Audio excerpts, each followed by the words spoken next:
Welcome to the grid, where the names don't fade, where the first turn shakes and the brave get made.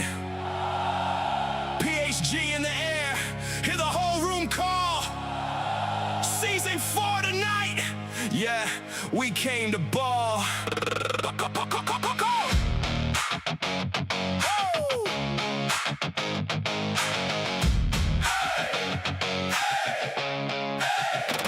Chrome on the nose and the tires scream. Every lap a test, every corner a dream. Legends in the lane with the pressure on. When the lights go down, we're already gone. PHG, PHG, let it ring through the dome. Bring that fire to the track, bring it all back home. Drivers on edge, eyes locked, hands cold. One more shot at glory, one more story told. Helmet on tight, heart loud on my chest. Nerves like a wire, but I never rest. Grid full of ghosts with the title to keep. And the whole world waiting when the red lights sleep. Every move sharp, every line stays clean. Close on the inside, cut through the scene. If you want the crown, better hold that pace, cause the legends don't blink in a high-speed race. Hear that shit now. PHG, PHG, PHG. Feel it shake now. PHG, PHG. One breath, one line, one chance to shine. No backing off, it's go time. We go time. PHG, PHG, let it ride. Legends race here, nowhere to hide. PHG, PHG, feel the flame. Season 4, we all know the name. PHG, PHG, take the crown when the lights hit red. We don't slow down. PHG, PHG, hear that roar. The legends race here, and we want more. Late apex pressure, I'm cutting it close. Paint on the bumper, I'm ghost to the ghost. They want my line, but I've been that raw. One hard pass and the whole room cool. Burnt out rubber on the edge of the fight. Every lap counts in the dead of night. If the pack comes close, I don't move back. I hit that gap like a clean attack. Hear that chant now. PHG, PHG, PHG. Feel it shake now. PHG, PHG. One breath, one line, one chance to shine. No backing off, it's go time. PHG, PHG, let it ride. Legends race here, nowhere to hide. PHG, PHG, feel the flame. Season 4, we all know the name. PHG, PHG, take the crown when the lights hit red. We don't slow down. PHG, PHG, hear that roar. Legends race here, and we want more. Yeah. Look at that lineup. Look at that pressure. This is where the fast learn fear, and the fearless learn speed. PHG, World Series Season 4. Not a warm-up, not a preview. This is the race. This is the run. This is where legends move. Take the signal, lock the pace. One more lap, one more chase. Hands stay steady, eyes stay true. Every rival pushing through. When the crowd all rise and the engine scream, we break the limit, we own the drive. PHG, PHG, let it ride. Legends race here, nowhere to hide. PHG, PHG,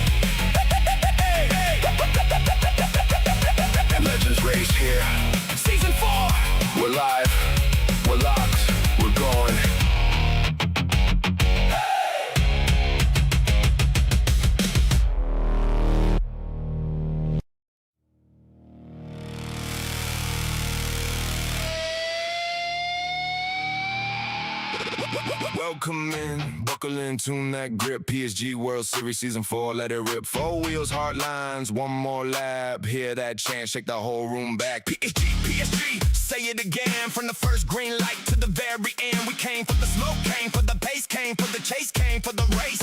So if you hear that roar in the back of your mind, that's the feel coming up on the inside. PHG, PHG, let it ride. Season 4, and it's ours tonight.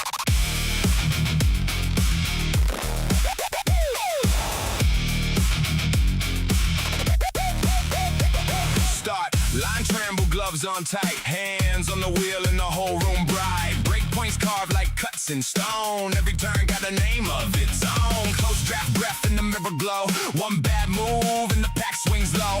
Check that line, keep the rear end live, you don't survive here, you drive and drive. PHG in the chant, let it ring, every lap got a hungry thing. Engine shout with a razor edge, we run that edge, we live that edge. Now the tension climbs, now the gridlock's tight. Hear the crowd lean in, feel that first turn by. PHG, PHG, stomp that name. PHG, PHG, we came for the flame. PHG, PHG, shout it loud. PHG, PHG, shake the crowd. Wheel to wheel, we don't back down. PHG, PHG, take the crown. PHG, PHG, right here now. PHG, PHG, hear that sound. Lap by lap, we own this night. PHG, PHG, all fight.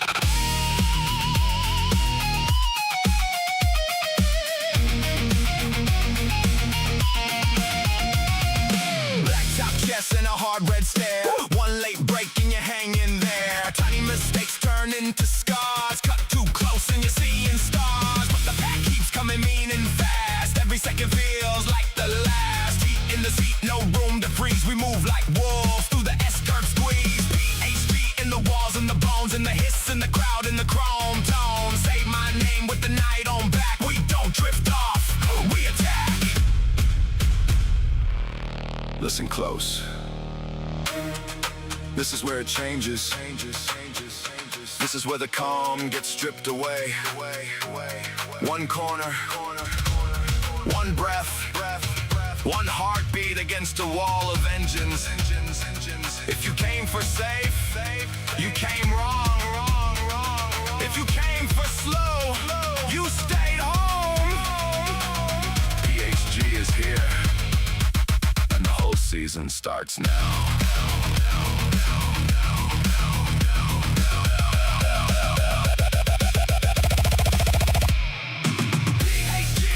Shout it loud, shake the crowd. Wheel to wheel, we don't back down. Take the crown, right here now. Hear that sound, lap by lap, we own this night.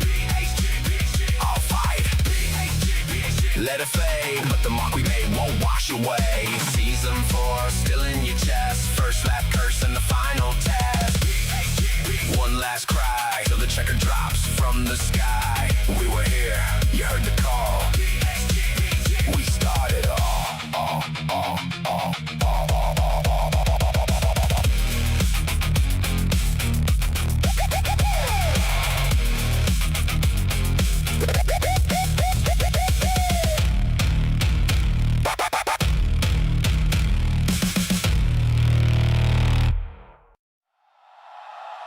Welcome to the grid.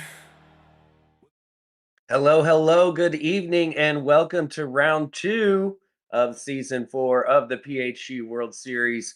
I am TK. Obviously, we're here on Papa's channel. That's how y'all found us. And I'm joined by Salamander and Mr. Casual. Salamander, how you doing, sir? I am doing great. I am jazzed and amped up for these races today. If you can't tell, looking forward to it. Awesome. And Mr. Casual, how you doing, man? I'm doing good. I'm on a 3-day off from work stretch, so doing pretty good myself. Looking forward to some exciting multi-class racing this evening. Absolutely. Yes, indeed. We got multi-class, but before we get into it, we do need to say a special thanks to our sponsors.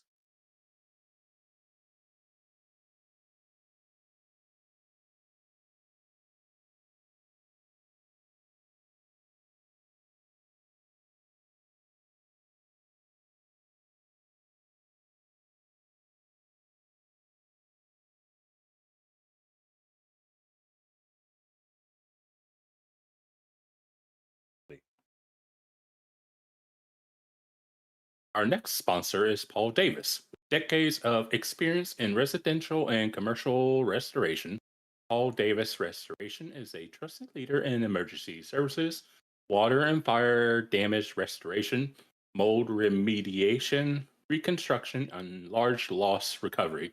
Their commitment to professionalism, rapid response, and customer care has made them a respected name across the industry. And then, of course, a sponsor now for a while for us, 4D Racewear, makers of the ultimate sim racing shoes and custom apparel designed for sim racing by sim racers. 4D sim racing shoes are custom engineered to connect racers to the pedals in a way no other racing shoe can, and still provide all the comfort needed for those double and triple stints. Visit 4dracewear.com and check out the original racing gloves for your feet. And please use discount code PAPA10X. And MCW Sim Hardware. MCW delivers high quality sim racing gear, including custom GT style wheel replicas and premium accessories built for performance, precision, and immersion, especially within the Fanatec ecosystem. Check out mzwsimhardware.com. And a couple other sponsors we got here tonight. It's just Carl with the $9.99 super chat. Let's get it, PHG. And then Pink Mish with the $10. Money's for Papa, crown for me. There we go. Thank you guys so much for your support. We greatly appreciate it. And please do like and subscribe if you haven't done so already. We would greatly appreciate it. So now we can talk about some racing. Salamander, you want to take us through the round info? Let the people know what we're doing. Absolutely, TK. So this round, we are at Monza. We are doing a 60-minute endurance race in Class 1 or Group 1 and Group 3 machinery.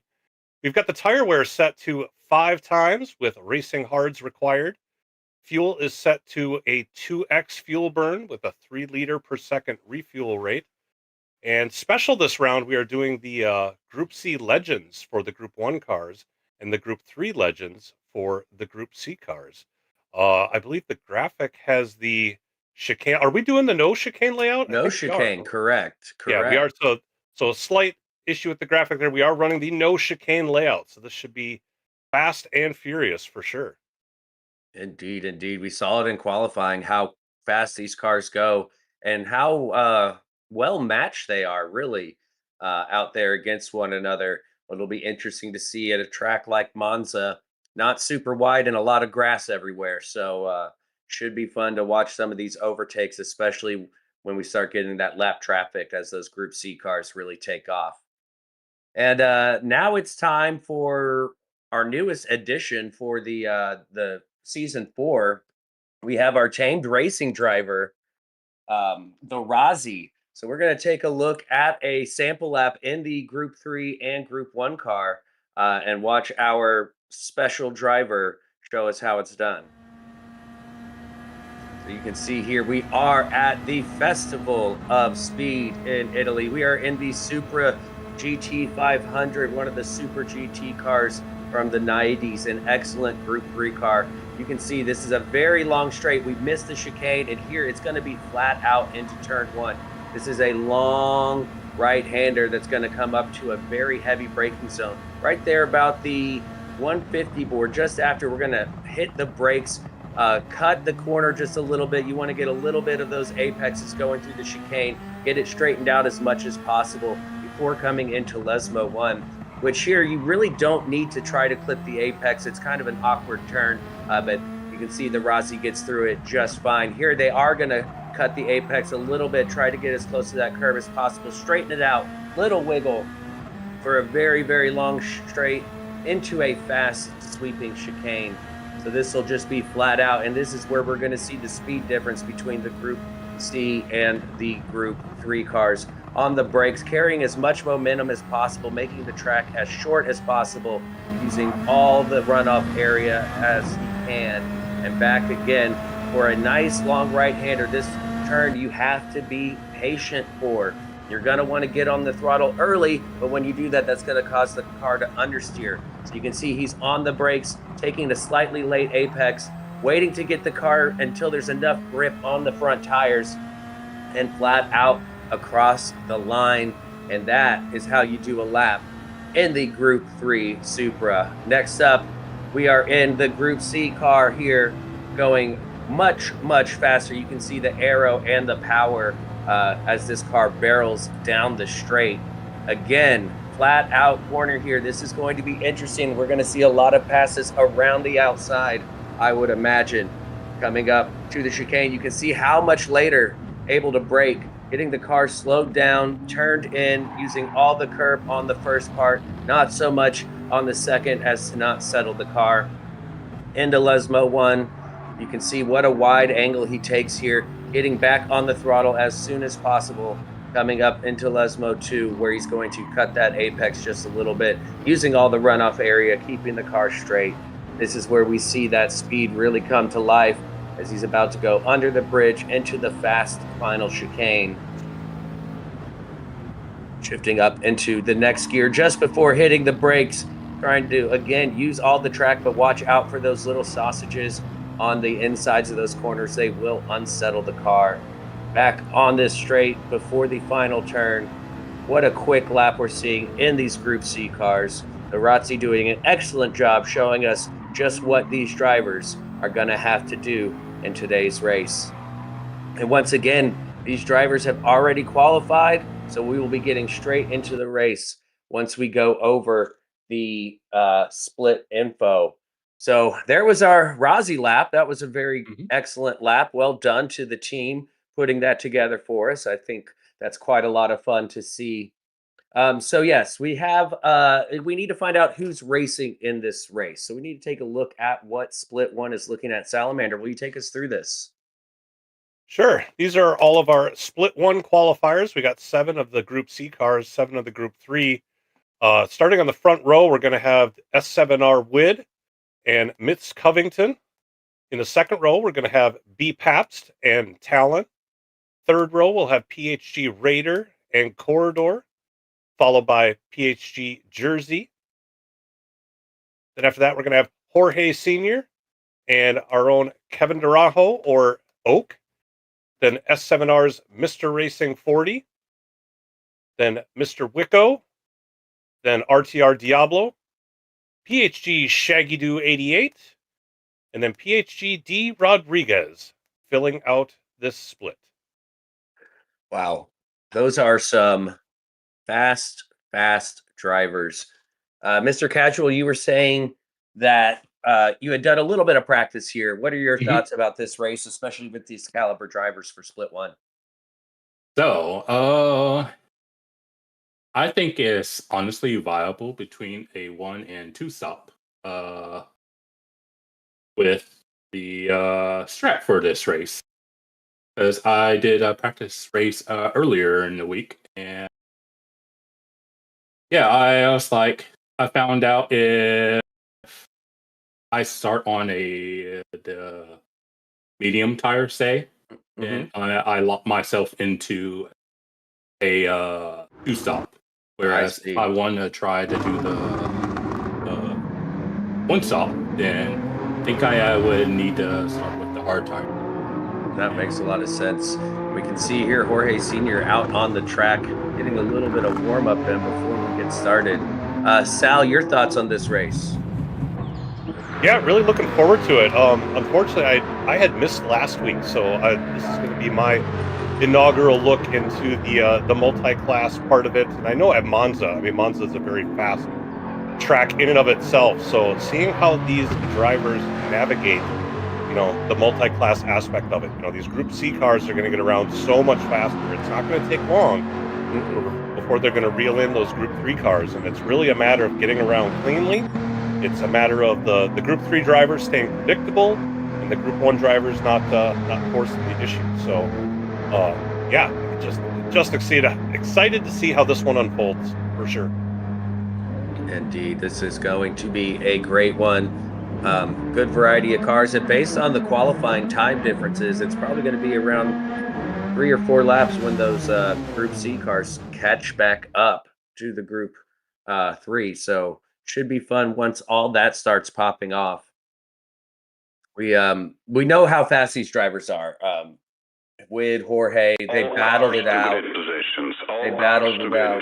Oh, and cars are getting to the grid positions. This is good news. I cannot wait for this race to get underway. But yes, Jorge Sr. and Wid battling it out. Now they can't really because they're in 2 different categories. So we'll see what any of the other drivers are able to bring to these guys. Do you think anybody can challenge either of them?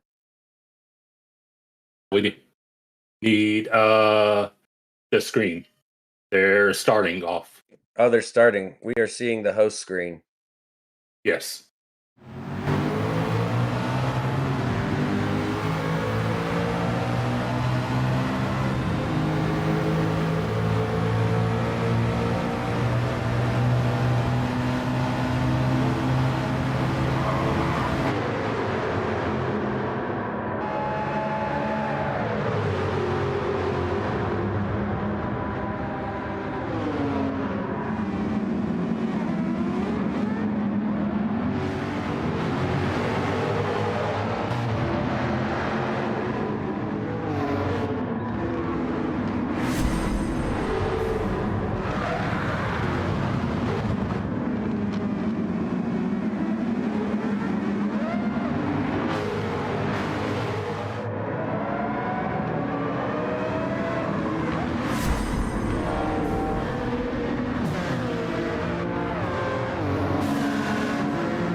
Be right back, don't move!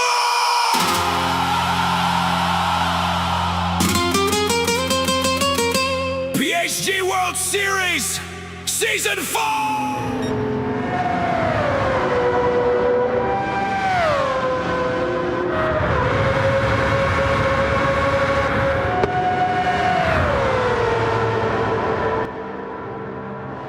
Covington leading the way. B Paps up to P2, Wid in P3. So quite the shakeup up front.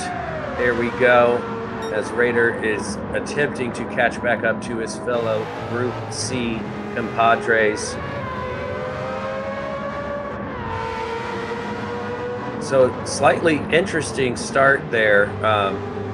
Not exactly sure why Wid fell back so far, but he seems to have worked his way back up.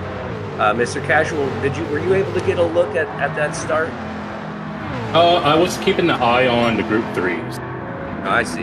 We had the cameras on the lead map at the beginning. Gotcha. What are you seeing tire-wise? I'm seeing a lot of hards here in the Group C. Yeah, looks like everyone in Group C is on hards.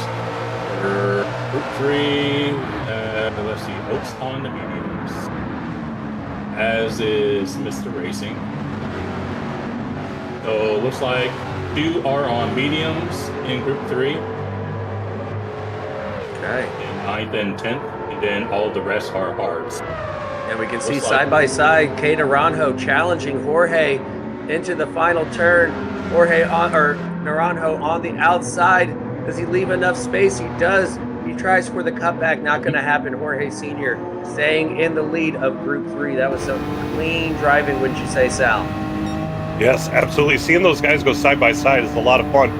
You know, Jorge got the good exit coming out of Parabolica, but there's the long straight here with that slipstream. Could be a sitting duck for Oak right behind him, and sure enough, he's going for the pass. And we've got a 4-car battle just behind these 2. Incredible. Well, Oak gets ahead. Now they're going to come into the braking zone of the second chicane, and you can see the gaggle of Group 3s there coming down. It looks like Diablo with a half-second penalty. Late on the brakes, almost going 3 wide. Mr. Racing has the inside, able to stay ahead. Incredible, no one was collected into that. And you can see there Mr. Racing trying to catch D. Rodriguez, getting a much better exit. Can he make something happen as you see further ahead? Oak and Jorge still battling it out. Looks like things are staying steady up in the Group C as well as we ride on board with Wicco and the striped Esso Supra, looking very fresh. It's nice seeing those guys work out that too wide going into the chicane. That was looking like an accident waiting to happen, but they sorted it out in time. Agreed. That was very impressive. And you can see taking just a bit too much of that curve, Diablo almost losing it. Wicco running wide, but Diablo will be serving his penalty here as they go side by side. Mr. Racing, D. Rodriguez battling it out. Does he send it? He does send it up the inside. D. Rodriguez will want to try to get a cutback. I don't know if that's going to be possible because that looked like a great line Mr. Racing took into the final turn. But just as you were saying, Sal, the slipstream's really strong. Yeah, as they go again, heading down this long straightaway, you can see that closing speed for sure. Gonna get that pass done. Might have done it a little too early. We'll see if Mr. Racing can now tuck into the slipstream now. And is going to try to see if, as they come out of this long right-hander, might be able to get the slingshot back around. Indeed, and that's brought Wicco up into play, them kind of pulling out of the slipstream, going side by side, allowing Wicco to pull closer ahead, but not close enough as we see Mr. Racing tries to be late on the brakes, but D. Rodriguez was later and is able to keep the position. Wow, that was some close driving from the two of them. I'm very impressed that Mr. Racing did not go into the back of Rodriguez there. Very nicely done. Oh, and trying to make sure there's enough room. That goes side by side, a slight bit of contact, a little bump and a bump, and Mr. Racing back through. D. Rodriguez now on the back foot with Wicco just behind in hot pursuit. Coming up, he gave him just barely enough room there. Yeah, just barely. And just ahead of them, Oak outbroke himself going into a Scary. Oh no. Yeah, Oak found some kitty litter. Let's see what happens here, Casual. Yeah, I think he outbreaks himself, trying to go around the outside of Jorge. And so, yeah, it'd be easy to do that when you get caught in the moment. Oh yeah, for sure. I mean, he did a good job to not spin. So easy to spin coming back onto the track there, but he's going to be frustrated having such a close battle with Jorge and now falling back kind of in no man's land. Thankfully, not under threat from behind as Miss Covington has been dominating this race now. We are on lap 5 and it's starting to get close for these drivers to catch the Group 3 if you look at the map in the top right-hand corner. But they are on the hards. That was something I did not factor in when thinking about the lap times, is how much slower the hards are. And what a beautiful view from inside these legendary Group C machinery with the tilted tachometer and no real speedometer in there. That's all going by feel and sound. Yeah, it ain't nothing going down like I was going to say, once again, going down the straightaway here. Be interesting to see if any of these drivers start working together going down the straightaway as they keep passing each other. They do gain some speed for sure, but if they did some bump drafting, they could try to separate themselves from the field. Yeah, I agree with that. That would make a lot of sense. It doesn't seem like anybody's quite close enough. We did see Corridor early on with an overtake in his awesome tank mobile, but Talon showing up strong, sitting in P4, Corridor just behind, and then Raider manages to catch up and actually get ahead of Jersey after his lap 1 incident. So good progress here by all these drivers, and that is such a clever livery there by Corridor. I like it. Yeah, and I'm keeping an eye on 11th and 12th, which is riding on board with Corridor. Just see how much speed they're carrying. 183, 84, 86 miles an hour I saw there. Super fast, able to keep it together. Yeah, 11th and 12th are working together. Right, catch up back to Mr. Racing and 10th. Yeah, there they go, coming down the long straight, getting through that fast right-hander once again. We got, D. Rodriguez and Mr. Racing, tucked in, trying to use that slipstream, and Wicco is just kind of nipping at the heels of it. Here they go into the braking zone. Everybody getting through it nice and cleanly. Hitting those bumps can really upset the car, but these guys have kept it under control so far. Now we can see Rico right on the back of Rodriguez. Indeed, this is very impressive racing, and my apologies, my headset did go out, so if I was talking over somebody, my sincerest apologies. No worries. And there we have it on the back. You see the Kyle Busch decals on there. Passed away yesterday. Our thoughts with his family and loved ones. Great to see these drivers showing that respect as D. Rodriguez gets a little squirrely there. That allows Rico through. Unfortunate for him to lose that position, but he still manages to stay ahead of Diablo. I did read an article about from ESPN today. Supposedly, before he was hospitalized, he was having shortness of breath and even coughing up blood in the training simulator in Charlotte.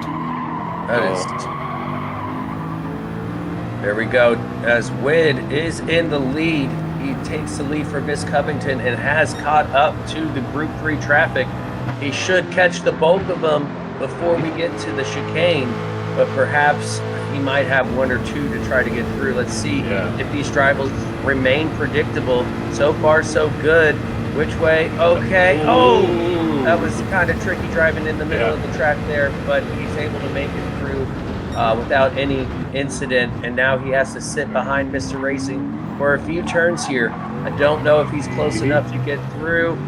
No, he is not. Mr. Racing holds his line. Miss now looking for an Wid now looking for an opportunity, and you can see in the background Miss having issues getting through as well, picking up a half-second penalty sound. Yeah, it's amazing looking at the difference in speed between these two, especially on the straight. As you mentioned, it's really a matter of patience getting through like the different Lesmos and, not trying to, push an issue, or try to push for a move that really isn't there. And same thing going through Ascari here. But once you get out of Ascari, you should make short work of those Group 3 cars, and we're certainly going to see that here. Yeah, indeed. I mean, the speed difference is just so huge. You can see as he just reels in the skyline up ahead. Going to not quite get there before the turn. Going to have to wait just a moment before he gets back down on the power, but then Talon will easily get by one GT3. Here comes another one using a little bit of slip. You might as well use those cars to punch the hole in the air ever so slightly. Remember, stay predictable out there, Group 3 drivers. These last second twitches can be pretty bad at these high speeds as we hit 205, 206 miles per hour in a turn, 207, 208. This is incredible. Porter well within the slip, catching Talon. Talon now running into K. Naranjo up ahead. This could be an opportunity for Corridor to dive up the inside. We'll see. Will Talon go defensive? No, he holds his line. Both drivers getting through. No problems here. Perhaps he's waiting for the straight to make his move. We see further back Raider and Jersey battling it out. Corridor getting a decent exit, but it looks like Talon maybe managed to get a good exit as well, as Jersey is tucked up nicely to the back of Raider. This should slingshot him and perhaps an opportunity to go up the inside here. No, not quite close enough. Maybe he's happy just to settle in and work with them so they can catch up with the leaders casual.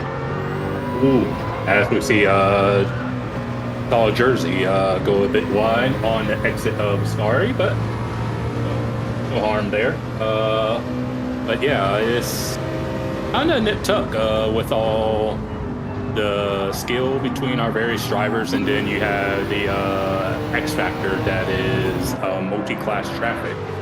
It's like, while you may have the overall lap time, it's like if you get caught in the wrong place, you can see you lose quite a bit of time, as we're on board with our Season 3 champ, Jorge. Seems to be having enjoying time so far. Yeah, I think he's happy that that Oak made that mistake and given him a little bit of room to breathe. Yeah, he's got a 3.6 second gap on Oak now, who is still staying well ahead of Mr. Racing. He hasn't been, brought into the clutches of that pack that was behind him. So he's still trying to make the best of a bad situation there. Maybe could pull some slipstream off of some of those Group 1 cars as they go by, depending on when they catch them. But still sitting solidly in P2 for the Group 3s. Yeah, and while all that was happening, Raider missed his braking mark at the first chicane at this layout, and so he went deep at the chicane. That allowed Jersey to get past him for 6. Yeah, that happened before. So there's Raider in the M&M livery and ode to Kyle Busch as well. Coming around, Raider in P7. Ooh, and Miss Covington pulling the trigger. So what kind of strat is he going for? He might be going for... Yeah, I think he's going for a 2-stop. Because our hard tire was the mandatory tire, so he's got that out of the way. One, because I think the R92 can do 17 laps on mediums, maybe a little bit more with lighter fuel, so lap 11. So, yeah. Okay. He may be going for a 2-stop. Interesting to see. That allows Wid a bit more breathing room up ahead in P1, sitting almost 4 seconds ahead of B Paps. Salamander, B Paps had a good night last night, wouldn't you say? Yeah, he certainly did. We ran the Joker series last night, ran 3 different races. B Paps handily won the first one, and then was able to pull out the right strategy to win the second one. Had a good run in the third race, ultimately ended up finishing third, but strong performance overall. It's really kind of impressive, just how well he did in that race, and he's being P2 here, showing that he's got it with a lot of different cars. Yeah, this is a pretty wide variety of automobiles to be using at different tracks, so very cool to see these drivers participating in multiple series across the community. Talon, because of missed pitting, is in P3, corridor P4, and there goes Raider into the pits, likely committing to that 2-stop as well. That frees Jersey up, no pressure anymore. Miss will get through and take P6 back from Raider, and he should come out ahead of Hey Naranjo, and we must have seen Jorge must have pitted, I'm guessing. Casual? There he is. Yes. Okay. He's not leading anymore in Group 3. Yeah, I think we've seen see Jorge do this a number of times, and he's just got, the flat-out speed. He doesn't normally worry about stretching it and doing the fewer pit stops. He's just full bore, probably, got on those mediums, probably going to run as many laps on mediums as he can, and really put down some blazing lap time. So we'll see if when it's all said and done, if he's slotted back up into P8 or P1 for Group 3, but that's been his MO in the past. Indeed. It should be interesting as these drivers are starting to spread out. Shaggy Doo in the pink and blue mobile, or is it blue or purple? It's blue. Yeah, that's a pretty color scheme right there. I like to see it. Al Sonic. Classic. Bring it up. Yeah, he's the only one driving a Subaru this week, so he's in a unicorn, you might say. Indeed, you can see Wid getting by Diablo once again, making short work of these slower moving Group 3 cars, and just really smooth and consistent, which is something we come to expect from Wid.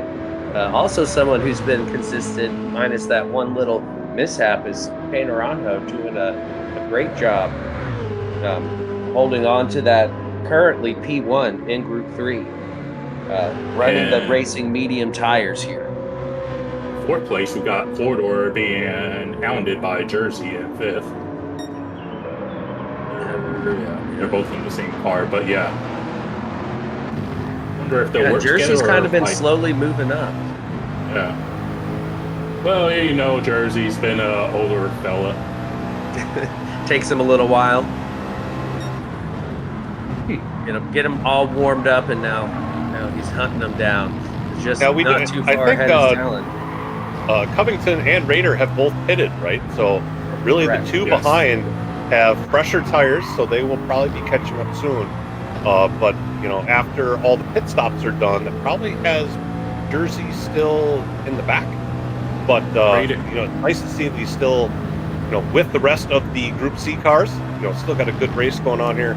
You know, once again, on the straightaway, going to have that slipstream and try to take full advantage of it, see if he can get himself out of Group C P last. Right, And worth indeed. noting that Miss Covington on his outlap after pitting had a 1 second penalty. Oh, so that slowed him down a little bit, but he is on the mediums as we see Jersey eyeing a move because we got Diablo up ahead. Talon able to get by Diablo before the chicane. Corridor having to wait, but should be able to get by him here. Jersey's now going to try to follow through. Does he make himself known? Ever so slightly. Now he can get on the throttle. He should be able to get up the inside here. Obviously, he is not racing Diablo. They are different categories. But you can see the difference in the way those cars take the corners as Diablo was all over the back of him there for a moment before the power kicked in and these Group C cars out. Yeah, they really almost become equal as they go through these slow speed corners. And then it's just, you know, as the turbos spool up in these Group C cars that they really start to stretch their legs. Going through the Lesmos is kind of tough because it's such a short jog between Lesmo 1 and Lesmo 2 that if you time it right, you can certainly get the pass done, and we saw Jersey do it. But you can get caught out if you didn't time it quite right and end up either being stuck behind another car for the second half of it, or just slowing each other, you know, both the Group C and the Group 1 car down, trying to make it a too wide pass. So timing is everything when it comes to getting these multi-class passes out of the way.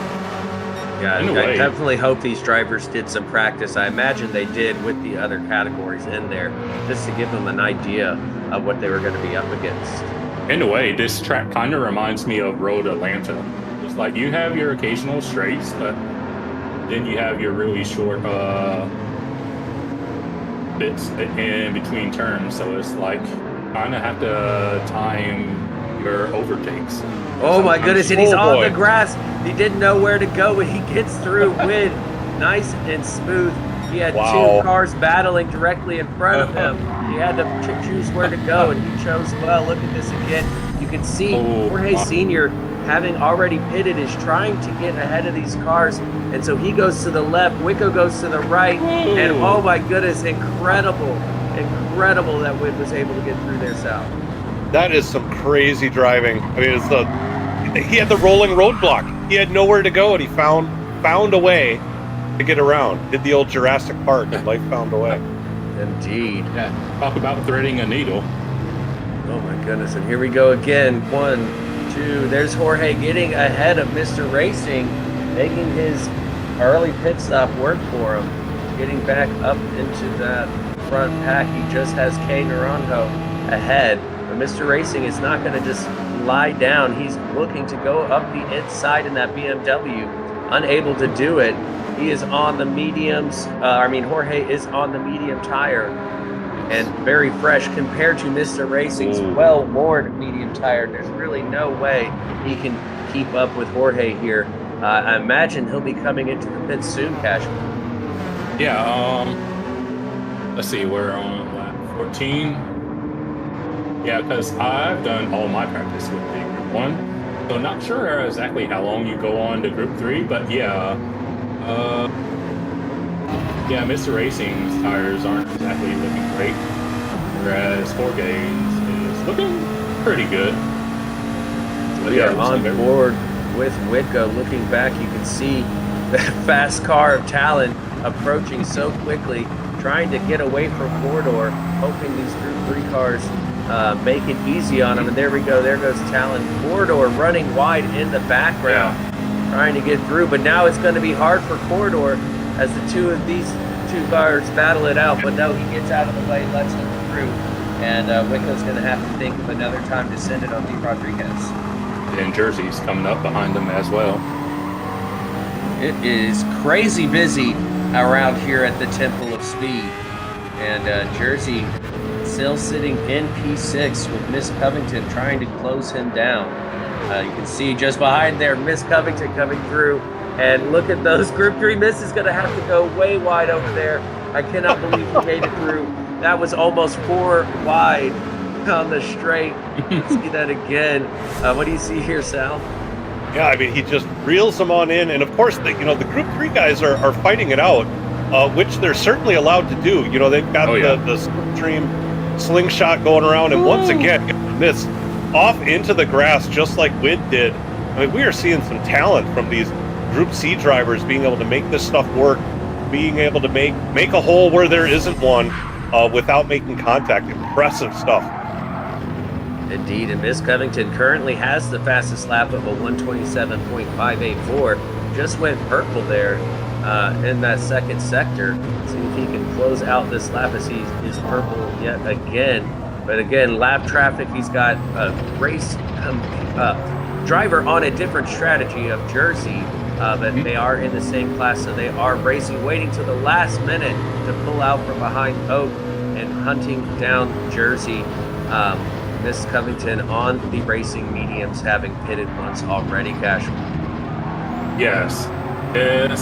I was going to mention while you were saying that, it's worth noting that our Group C drivers basically have a smaller gap of time to make a decision.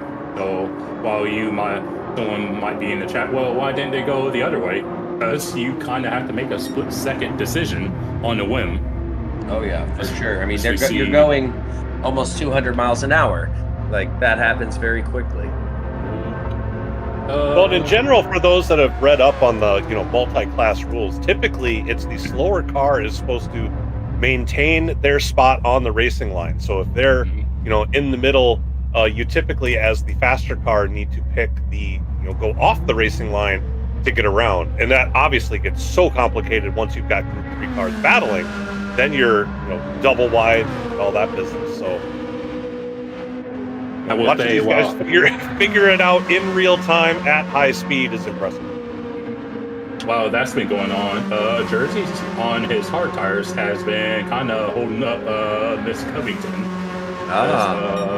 Miss was going for a move in the first chicane, but managed to hold up Miss.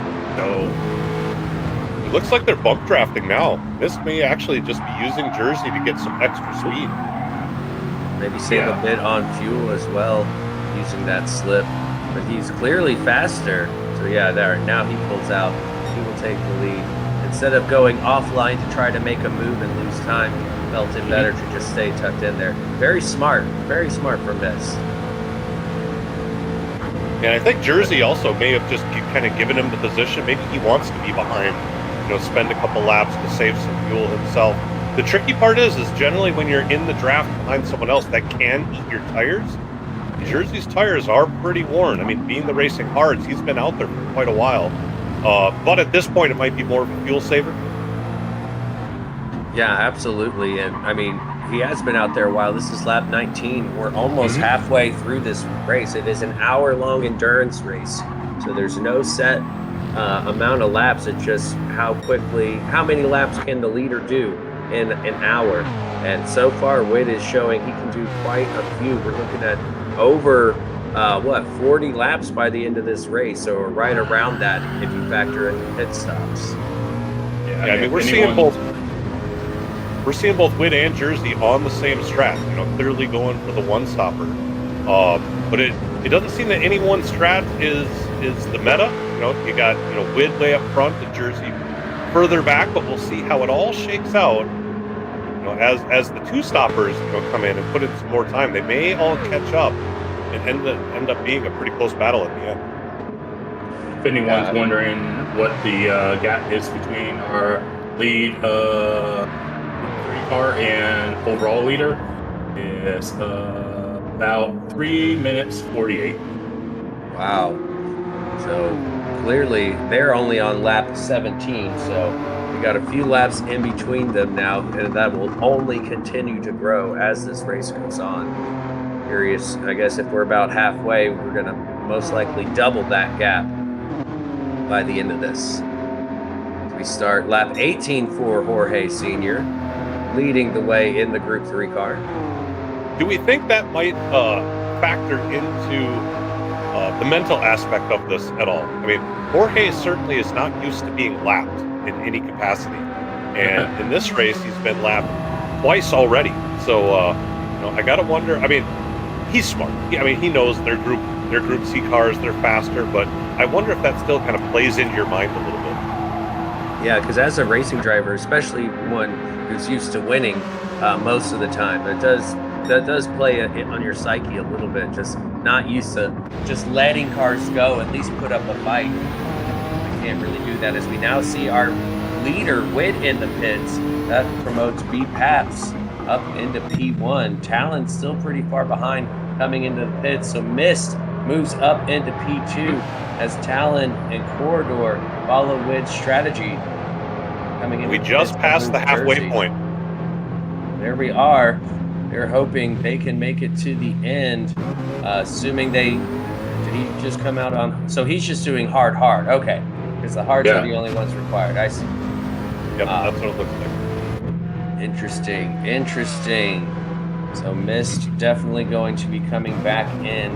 Paps, I imagine Paps and Jersey come in at the end of this lap, would be my guess, unless they are going to try to do a medium hard one stop. That could be a possibility as well.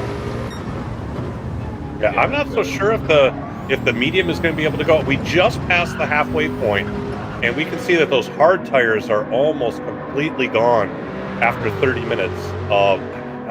Somebody would really have to be the tire whisperer to be able to get a set of mediums to last 30 more minutes, but some of these drivers are very talented and know how to do that a heck of a lot better than I do. So we'll see how that turns out. But yeah, hard seems to be the way to go. It seems to be that most of the people that are running mediums seem to be dedicated to the two-stop strat. But I would be happy to be surprised. Yeah. Indeed. We see Shaggy and Diablo also into the pits. Diablo on the medium, so he will definitely be switching to the hards. Yeah, looks like our closest on-track battle would be between 9th and 10th. So that would be Wick and D. Rodriguez.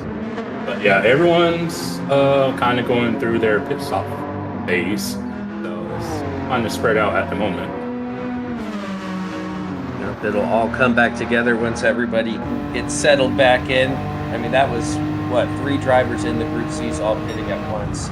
2 of them, Corridor and Talon, being close to each other on track as well. Mist only having 1 driver ahead, and that's B. Paps, who has not pitted yet. Now with D. Rodriguez, I'm going to be really interested to see if he does come into the pits here. That front left tire looked like it was almost dead, but he could probably milk another lap or 2 out of it, and doing that, then the hard medium strat becomes viable.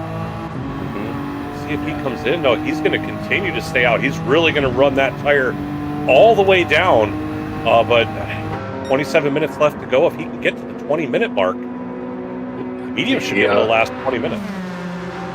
The certain alcoholic beverage is in the pits. Perhaps in the pits, look at that rear tire. Notice the difference between the Group 3 and the Group C cars as far as tire wear. The rear is so much worse on these Group C cars. It's got so much power. Interesting. Yeah. His name is Paps, but his livery is Martini. Is that a conflict of interest? I think they're 2 different types of beverages, right? Oh, he does have Blue Ribbon on there. Oh, okay. I think I've seen it. Yeah. Yeah. And he goes on to the mediums. Interesting. So he's going to try to take these to the end. There's Raider, who had the long straight, so he has all the overspeed, or I should say the regular speed, as B. Paps is just getting up to speed. And of course, B. Paps on the mediums is going to have to give these tires a lap or 2 to get up to temp. Raider's going to pull away a little bit. We'll see. B. Paps should be able to reel him in as those tires get up to temp. And Raider's tires tells me he should be coming in for another stop. Yeah, Raider those and tires. Mist on the same strat. You'd think he could go probably a few more laps here on those tires, but with the race winding down, you want to maximize your strat here. And These tires here's his is little screaming for mercy. trying to get it slowed down, and he does. I imagine we see him coming to the pits here. He comes around, and no, he stays out. He's taking it to the end. He's enjoying being on the podium for part of this race. Is Jersey pulling a Shaggy on us? It's like, it'll be fine. It'll be The fine. tricky part is it's the rear tire. You know, TK, as you were mentioning, you know, he's got the front grip still. He just has to be careful getting that power on, that you don't want to kick that back end out, because when it goes, it's going to go right round, baby, right round. Right round. And you can see he is using traction control, so definitely keeping that in mind, making sure not to light up that left rear tire. I imagine his problem turn will be his guard. Oh yeah, trying to leaning heavily on that rear.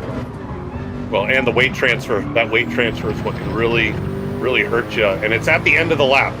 So, I mean, there's going to be just a sliver. I mean, there's already just a sliver, but even less of a sliver as he gets to Ascari here. Let's see if he makes it through. Takes that left. go just ahead. Trying to be really gentle with it. Back to the right, back to the left, which should be okay because all the weight's on the right-hand tire. And he does get through just fine, really trying to baby it around that last turn. I think he's trying to get to that 20-minute mark. Because if he hits the 20-minute mark, then he can go full bore on those mediums. I can't imagine he's going to go around one more time, but here he goes, getting out of Parabolica, trying not to let that back end go out. He's staying pretty tight. He's staying out. Brave man, Jersey. Brave. Yes.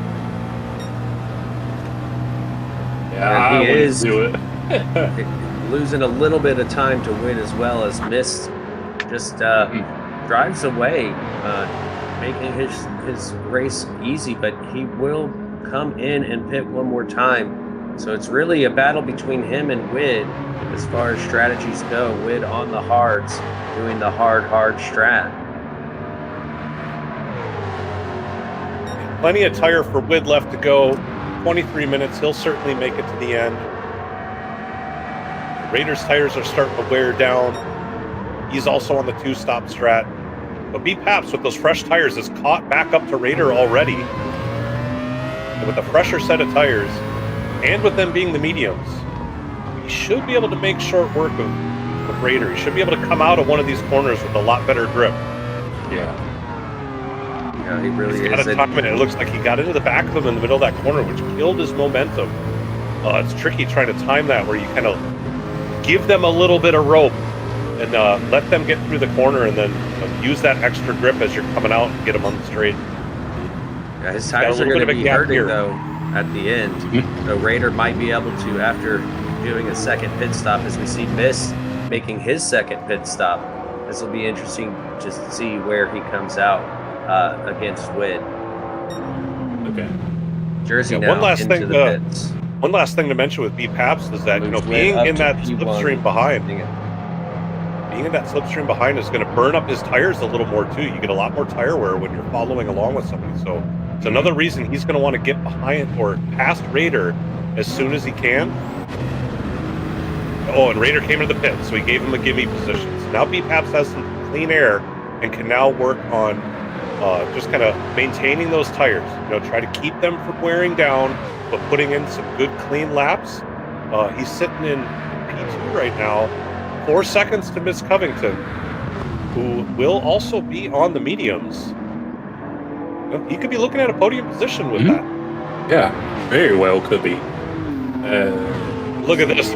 Oak has caught back up to Jorge and goes around. Jorge just came out of the pits. What if we can see the tires for Oak to see just how long he's going to have to go before he has to come back in? He's got a lot of tire left, and he's on the hard, so this could be the battle for first for Group 3. Yeah. Jorge right on him. He does have fresher tires, but not by much. Oak isn't worn too much. So That's really... Raider right behind. Got to be careful with that Group 1 car. Yeah, with Oak, he'll want to actually try and hold up Jorge so that he uses up his medium tires because with being on the harder compound, it would serve him to force Jorge to use his tires prematurely. Yeah, I didn't even realize that. With Jorge on the medium tires, that's going to be a tall order to keep him in your rear view for another 20 minutes.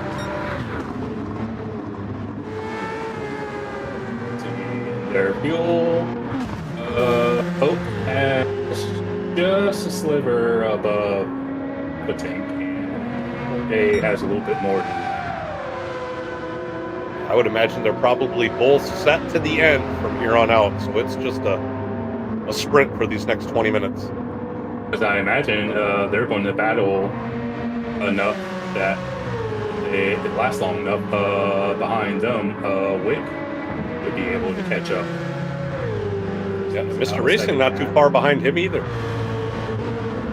Quite a few position changes going on in this Group 3 category here.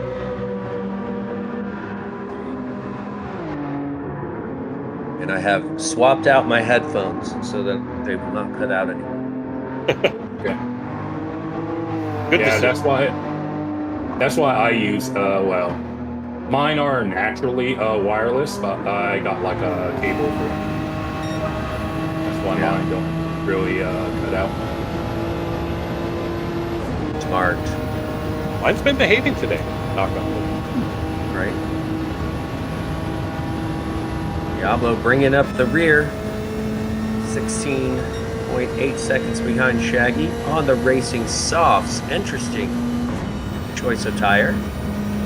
And real quickly, T-Case, apparently the Spurs started the game on a 15-0 run. That is good news. Go Spurs, go. Man, watching that from the Group 3 point of view, watching Deep Abs just go flying around. That never gets old. Nope. Yeah, it's one of those. Yeah, especially that screaming rotary engine for sure. That could jump scare you as you're sitting in your seat. It's one of those things that's like no matter where you are, you hear it. Right, Miss Covington, sitting on the podium in P3, has been catching up to B Paps. I believe that gap was 8 seconds just a couple laps ago. It's down to 6.4 on the fresh mediums. We'll see. Goes flying by Diablo again. Diablo with a half-second pen, gonna have to serve here soon.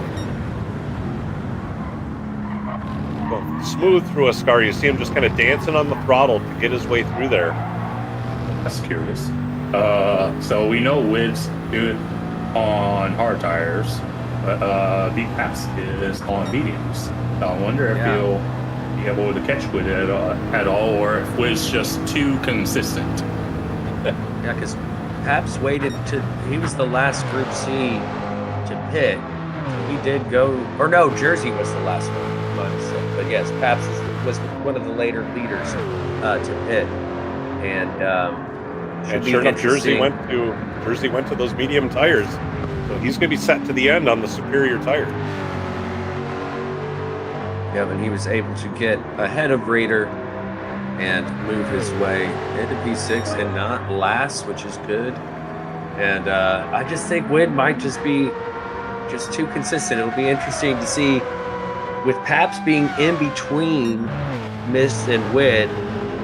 What I thought was going to be a two-way battle has now turned into a three-way battle, and it's going to be interesting with those fresher rubber and the one-stop versus the two-stop strategy.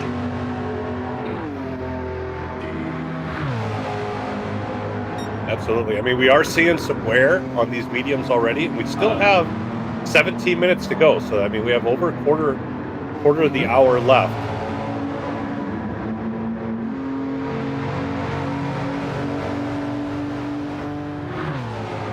All right, 15 to go. I think we'll end up doing a crank it up here. Let's listen to these rotary engines whine along with the rest of them, and we'll be back to comms in a minute.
we're back. Hope y'all enjoyed the sounds of all these turbocharged engines running at the max here at the Temple of Speed.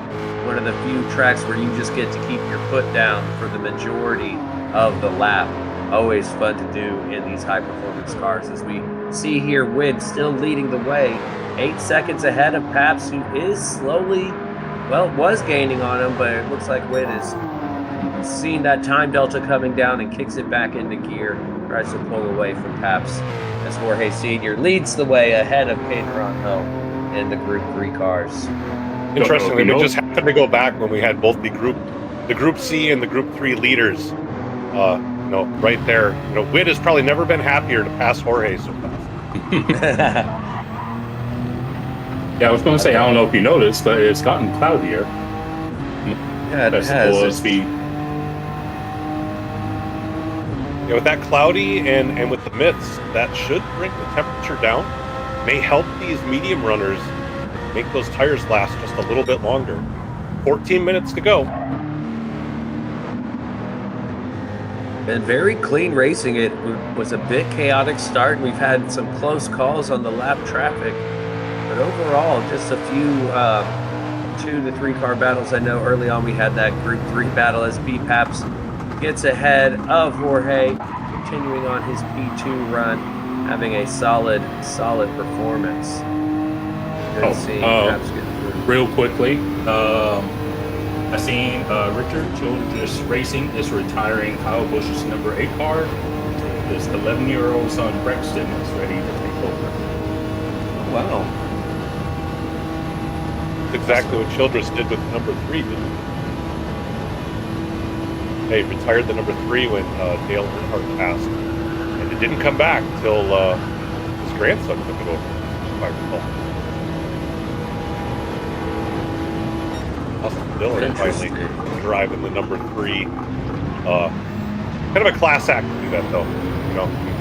Kyle Busch. I was never a Kyle Busch fan, but he was certainly one fast race car driver. Man, he drove everything. Yeah. Didn't he just win the truck race? Yes, literally last week, I think it was. Yeah, I think the thing that's caught a lot of people out, how quick it happened. Yeah. You hear people, like Sal was saying, I was like, I wasn't really a fan, but it's like, man, it was like, he was definitely someone to watch out for, even if you hated his guts. It was like, okay, where is he and what is he doing? Well, part of the problem was he was beating your favorite driver. Yeah. Or putting him in the wall. One or the other. Or that. We saw Jersey back there dip a toe in the kitty litter, kicking up some dirt. And all these drivers pushing it on the limit. As we're winding down, 12 minutes left to go. Everybody's probably done with the conserving of the tire. Well, I take it back. People might still be conserving tires for another 5-7 minutes. After that, it's going to be game on. It'll be interesting to see if any of this tightens up as we get to the end, or if it just continues to spread out. Yeah, it's pretty spread out, and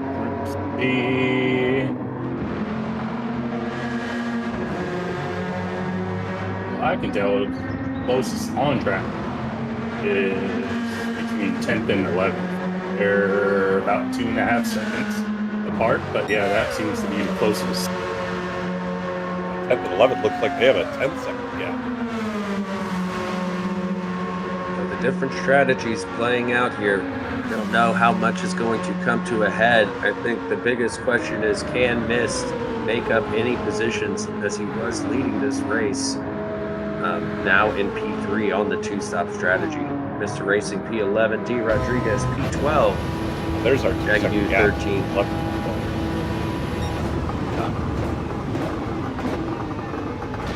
Yeah, you can see him. It's one of those when you can see your competitor, that kind of kick starts that fire you push. Either it drives you to be just a little bit faster and to reel them in, or for some drivers it can cause you to make some mistakes by over driving or pushing a little bit beyond your abilities here. We'll see.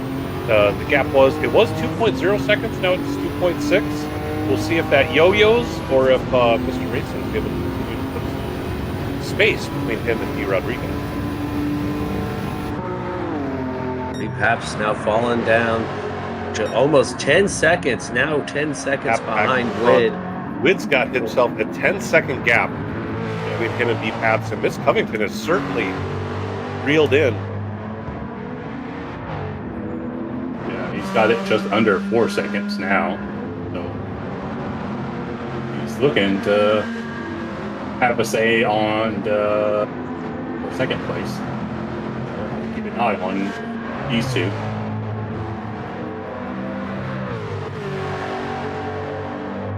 Slowly reeling him in. And the gap between 11th and 12th is down to a second and a half, by the way. That's Mr. Racing and D. Rodriguez. Four-door in the tank mobile.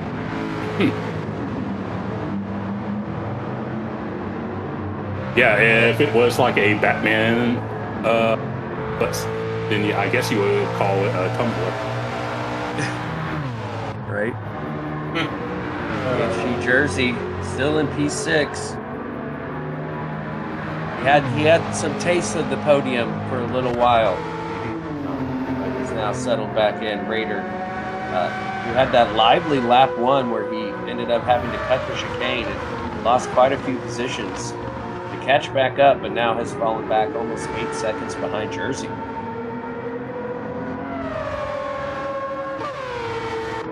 Jorge Sr. about to start lap 31 with 8.5 minutes to go, leading the way 10 seconds ahead of Hope. Very commanding lead from Jorge. It was fun watching that battle at the beginning of the race, but Jorge showing his chops and really putting in the lap times. It looks like Oak, even with those hard tires, that front left is getting worn way down. They'll have to manage that a little bit. In 8 minutes, that one might be pretty dead by the time we get to the end. It's certainly too late in the race to change tires, but no surprise that we saw Jorge get around with the hard tires wearing like that. Yeah. And yeah, Mr. Racing in 11th, he's in the same boat as Oak is, with that front left tire being in the same car. Yep, Looks like D. Rodriguez has fought Mr. Racing. He's got less than half a second gap, and it looks like that is closing rapidly. They enter the braking zone into the chicane. Again, D. Rodriguez is going to have to manage that front left tire. He is running on the mediums. Is Mr. Racing also on the mediums, or is he on the hards? No, he is on the hards. So D. Rodriguez, no shock that he's catching up. We got a Wid here plowing his way through, gets around D. Rodriguez nice and clean, gets through Lesmo 2, and should get the pass done on Mr. Racing, no problem. Very nicely done. And I wonder if something happened to Mr. Racing, because last we saw them, there was a good 2-second gap. And it seemed like Mr. Racing was pulling away, but perhaps those medium tires are starting to work a little bit better than the hards up ahead, as D. Rodriguez is wanting to get that position before we run out of time. We're almost at 6.5 minutes remaining. Yeah, he's certainly going to want to try to get this pass done as soon as possible. Mr. Racing, although their tire wear is about the same, his isn't going to change very much as these laps wind down, whereas Rodriguez on the mediums are going to start to wear a lot more. May get down to just a sliver left and may behave more like hard tires as we get to the last lap of this race. Jaggy also running on the hards with the tire wear down there. RTR Diablo running on mediums, pulling up the final spot. Pretty fresh set of mediums. That one will last to the end of the race, no problem. We'll go back on board with Wid, who goes purple in the first sector this late in the race. And that's on the hards. Pretty impressive, because Miss was setting the fastest lap on the mediums, but we see there Paps. There's some slight contact at the first game between Miss and Mr. Racing. So that's like P3. Yeah. But fortunately, it didn't wipe out as you see going into the chicane here. He kind of goes for it, and I don't think Mr. Racing was expecting Miss Covington to go for it from that far back. No, I don't think so either. It's a little bit of a late send to try to get that move done, but he is trying to gain on Paps. Every second counts. Yeah, we saw B Pabst, his left rear tire. He has really burned that down with 5 minutes to go on a medium tire. Oh, this is tough. He really needs to baby it to make sure that tire doesn't go completely red. But at the same time, there's only a 4-second gap, and Mist is going to be chomping at the bit. Trying to get that to get caught up. As we're looking at, if my math is mathing right, I think maybe 3 more laps. I think he's going to have full red, regardless whether he pushes or conserves. Well, we did see Jersey. He made it around like 2 more laps than we thought he could when he had barely any tire left. Pabst does have more tire than that left, but if he's going to be pushing, that's really going to make it tough. Yeah, it's going to be a tight one because Mist has enough tire, but he's already in the red for fuel. Mist coming to this. Oh, I hope he didn't miscalculate that. So it might be pretty close. The fuel for Miss Covington and tires for B-Paps. This should be interesting. Both drivers are just going to be trying to survive, which will allow Wid the comfort and freedom to flex his muscles out there, showing everybody what he's made of. Yeah, I think that tire now is down to about the point where Jersey was when he did his final 2 laps. So we're going to see if B-Paps can also be the tire whisperer. But yeah, it's probably going to be full red as he crosses the finish line at the end. Yeah, it helps that it's cloudy, but yeah, it's probably going to go bald. That's something. We shall see. Less than 3 minutes to go in this one. Jorge here still with a comfortable lead, 15 seconds over Hope. He's going to be able to cruise, put on the tunes, and cruise to the end. Are these cars equipped with radios? I don't think so. But D. Rodriguez did get around Mr. Racing, as we thought would have happened, and has put a 1-second gap on him now. So trying to break that slipstream as we go through the upcoming chicane and the Lesmos. The superior tire should allow him to get outside of that 1.3 second range that we normally see the slipstream being affected.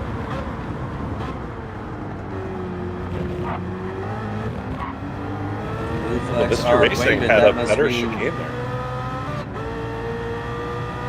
Who is that? Is that Raider coming up on him? Yeah, it looks like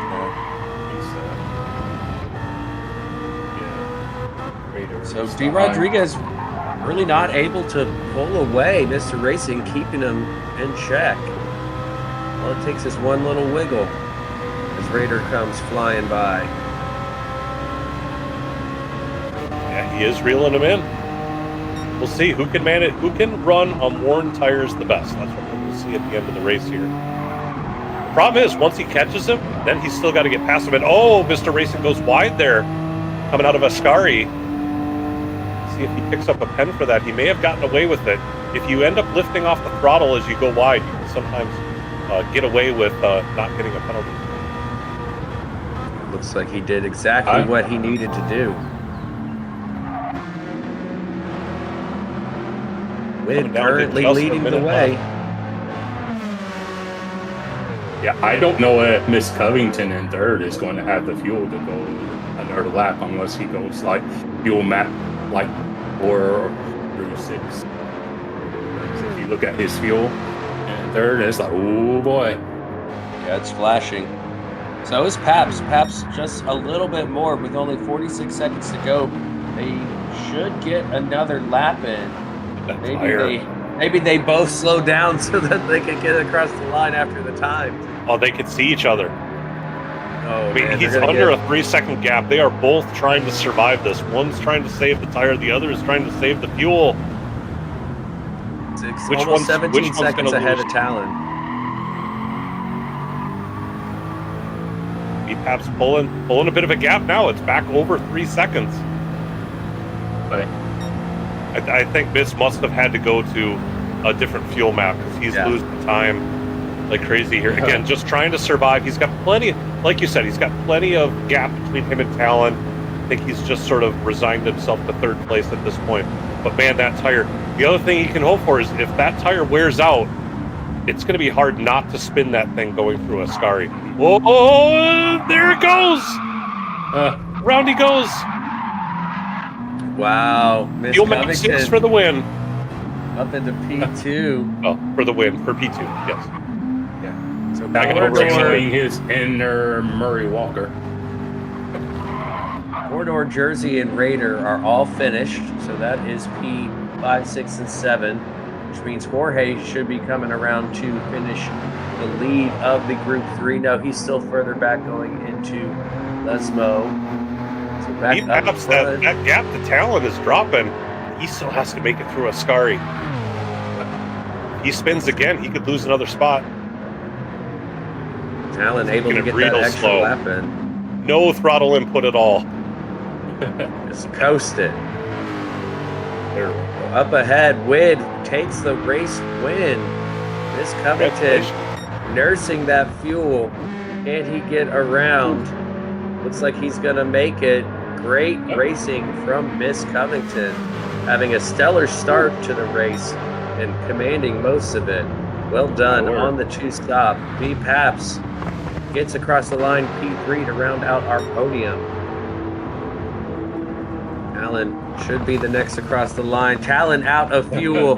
He is so lucky that Corridor and Jersey crossed the line when they did, as Talon rolls across.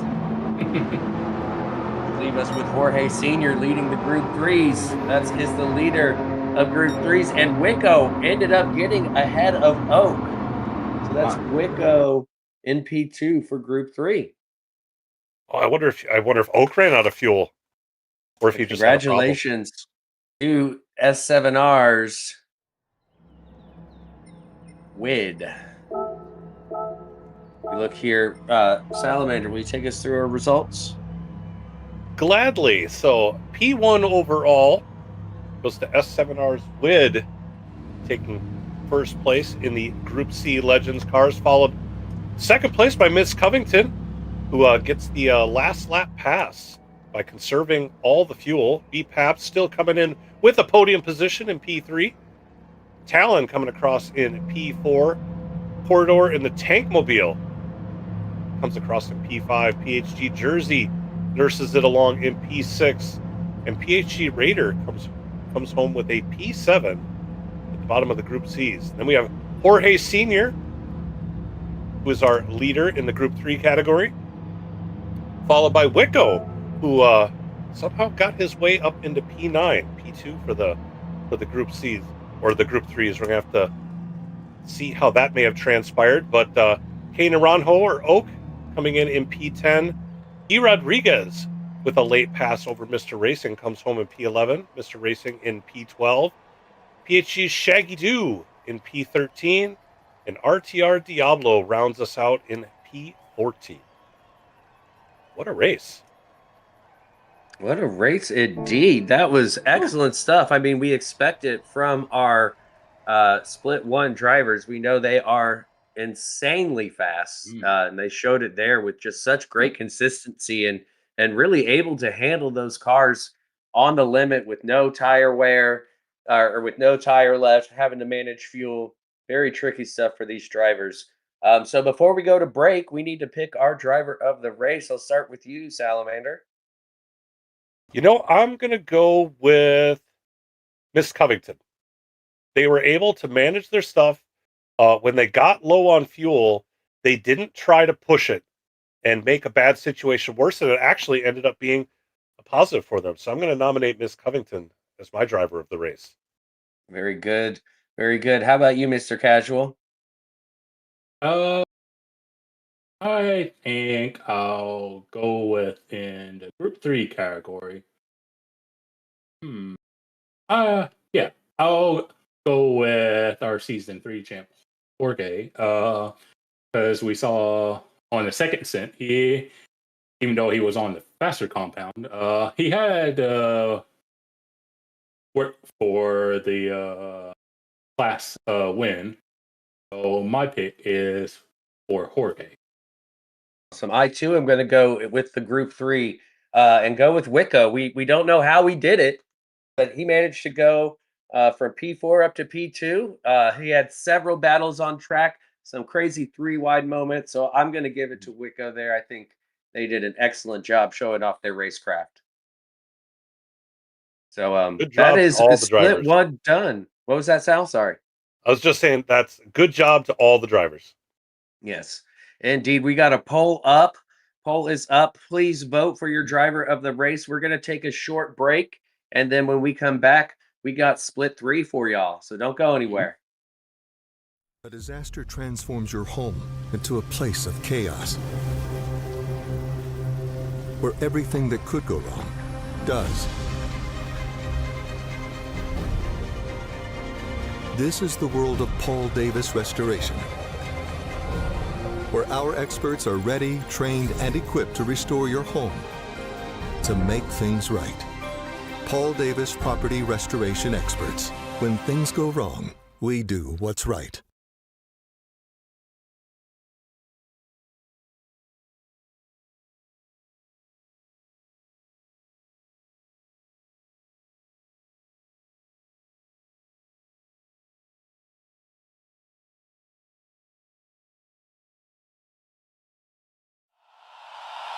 Be right back, don't move!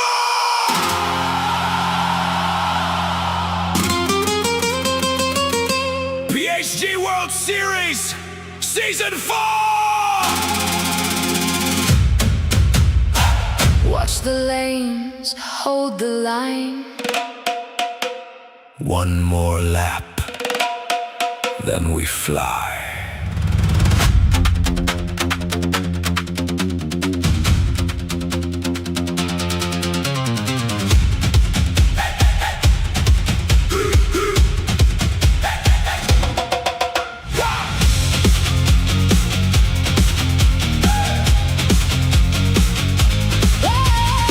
Engines fading in the hall, hands still shaking from the call. Tires hot, the clock stay mean. Every split cuts clean. PHG, PHG, hold that roar in your chest. PHG, PHG, we're coming back for the rest. PHG, PHG, take the lead. PHG, PHG, Chase the speed. one more round, we're Back inside. PHG, PHG, burn tonight. Turn it up. Feel that pulse. Hands on the wheel. Eyes on the goal.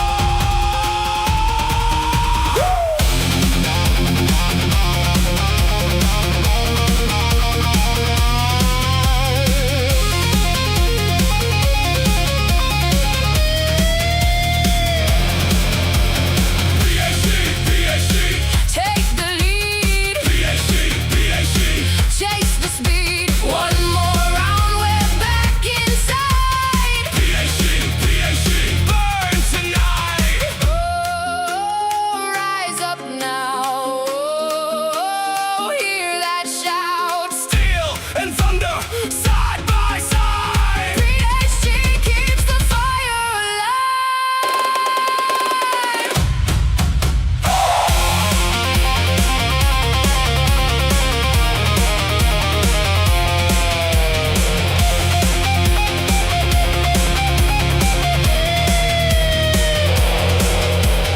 PHG, PHG, Take the lead. PHG, PHG, Chase the speed. One more round, we're back inside. PHG, PHG, burn tonight.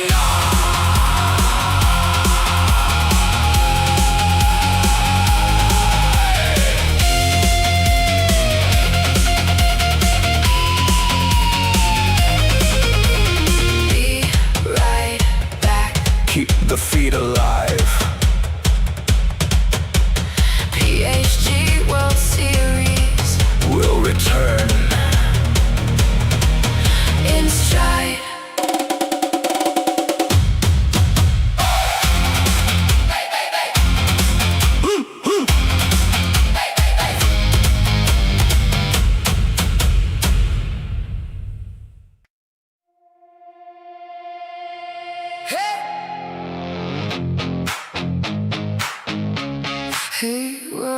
almost there. Hold your line, hold your fire. PHG in the air. Season 4, take it higher, higher, higher.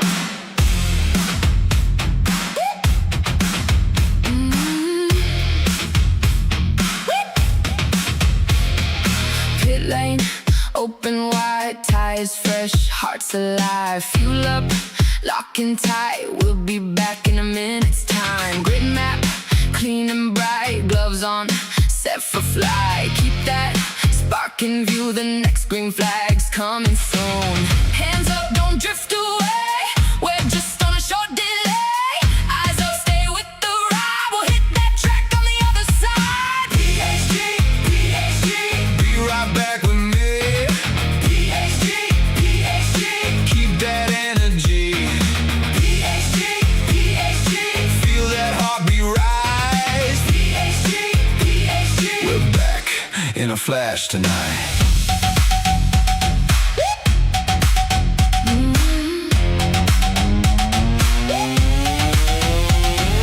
Curbs cut, apex call, heat is thick and the pace won't stall. Crowd sound, wave by wave, every lap got a name to save. Blue flags, clean pass through, fresh rubber, nothing to lose. Stay tuned, don't fade out, we're almost ready to scream it out. Hands up, don't drift away, we're just on a short delay. Eyes up, stay with the ride, we'll hit that track on the other side. PHG, PHG, be right back with me. PHG, PHG, keep that energy. PHG, PHG, feel that heartbeat rise. PHG, PHG, we're back in a flash tonight. Yeah, keep it locked, you know what time it is. PHG World Series Season 4. When we return, it's full send. No chill, just wheels.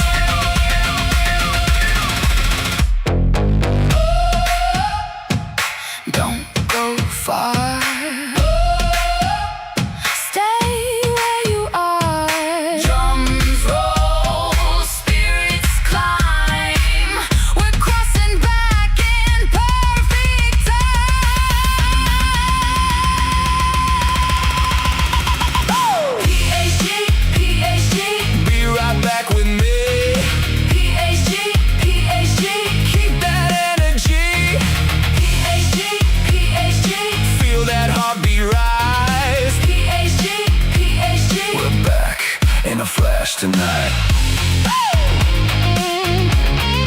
Hold that tear, keep it near. PHG is here. We're back, we're back. Transforms your home into a Strap in, feel the hum in your hands. This is 4D.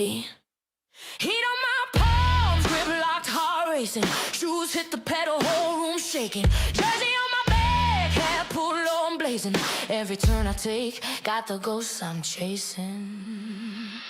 4D in my veins, feel that fire when I play, when I move, when I break, when I bang through the lane. 4D on my skin, when I lose, when I win, I'm alive in the light of the game I'm in. 4D, 4D, 4D, it's different. Yeah, that's winning. Grit in my voice, baseline under my breath. Glove print stamped on the wheel like a crest. I don't just play, I live it. Every stitch says get it. From the couch to the checkered, I'm the storm when I wear it.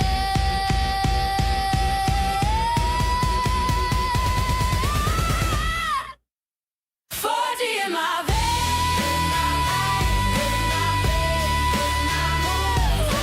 When I bang through the lanes, 4D on my skin.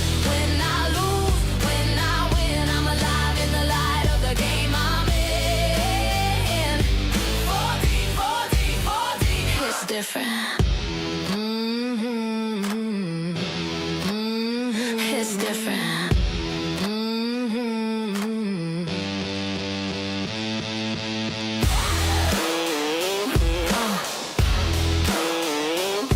Yeah. 40 racewear. Let them feel you drive.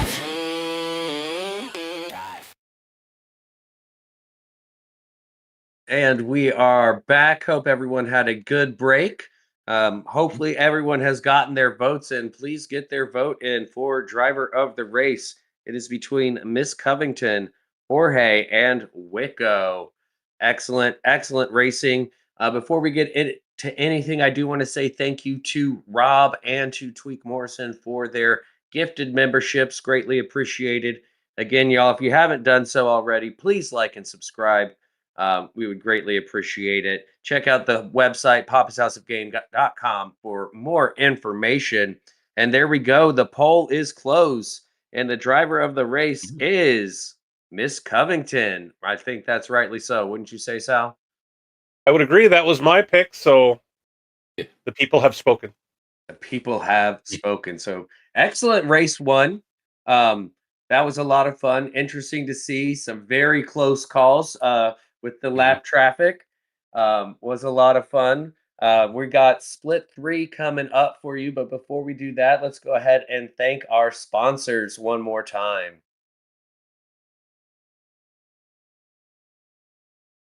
All right, we will start with Simnet. Simnet Racing is focused on delivering high-quality, affordable sim racing hardware, highlighted by their SP Pro load cell pedal set, designed to provide precise braking feel, consistency, and improved control for competitive drivers. Built by sim racers for sim racers, their products strike the perfect balance between performance and accessibility. You can always find them at simnetracing.com. Use discount code PHGGTWS for a discount. I believe it's an 8% discount, so don't forget to use the discount code. And our second sponsor for season 4 is Paul Davis. With decades of experience in residential and commercial restoration, Paul Davis Restoration is a trusted leader in emergency services, water and fire damage restoration, mold remediation, reconstruction, and large loss recovery.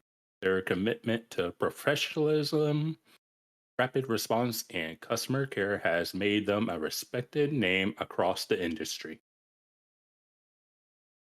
And of course, we want to thank 4D Racewear, makers of the ultimate sim racing shoes and custom apparel designed for sim racing by sim racers. 4D sim racing shoes are custom engineered to connect racers to the pedals in a way no other racing shoe can, and still provide all the comfort needed for those double and triple stints. Visit 4dracewear.com and check out the original racing gloves for your feet. And please use discount code PAPA10X for a discount from 4D Racewear. And lastly, we have MZW Sim Hardware. MZW delivers high quality sim racing gear, including custom GT style wheel replicas and premium accessories built for performance, precision, and immersion, especially within the Fanatec ecosystem. Check them out at mzw-simhardware.com. Big thank you to our sponsors. We appreciate having you. So yes, we got split 3 coming up of the same race of multi-class. So if you don't mind taking us through it, Sal, one more time, our round info for this evening. Absolutely, TK. So once again, we are at Monza here for round 2. The race is going to be a 60-minute endurance race. The drivers will have 5 times tire wear. Racing hards are required. Fuel is set at 2 times with a 3 liter per second refuel rate, and the cars they will be using are the Group 1, Group C Legends cars for the Group 1 class, and the Group 3 or GT3 Legends cars in the Group 3 class. Indeed, and we didn't see any of that McLaren F1 out there. I'd like to see that. Maybe that's a split four appearance. Somebody just for Maybe. kicks and giggles wanting to give it a go. But we saw. I mean, was there a dominant car out there? Was it a dominant driver in that last race? Casual. A little bit of both, considering with doing things that he tends to do. But yeah, for the Group C class, it's like I think all but one and split one were in the Nissan R92. So Okay. I was hoping to see the Mazda a bit higher up. I was like, well, it's top split, so and stat lobby, so that Yeah. sort of thing's bound to happen. What are you gonna do? What are you gonna do? Well, let's go ahead and take a look real quick at who is in this split. As we see on track, McNaughty has moved to split 3. Salamander, what are we looking at split wise here? Yeah, so in split 3, like you mentioned, McNaughty was a split 2 qualifier who had to drop down to split 3. He will lead them off in the Group 1 class, followed by our own PHG's Leo Las Vegas. And then we got Florinoda.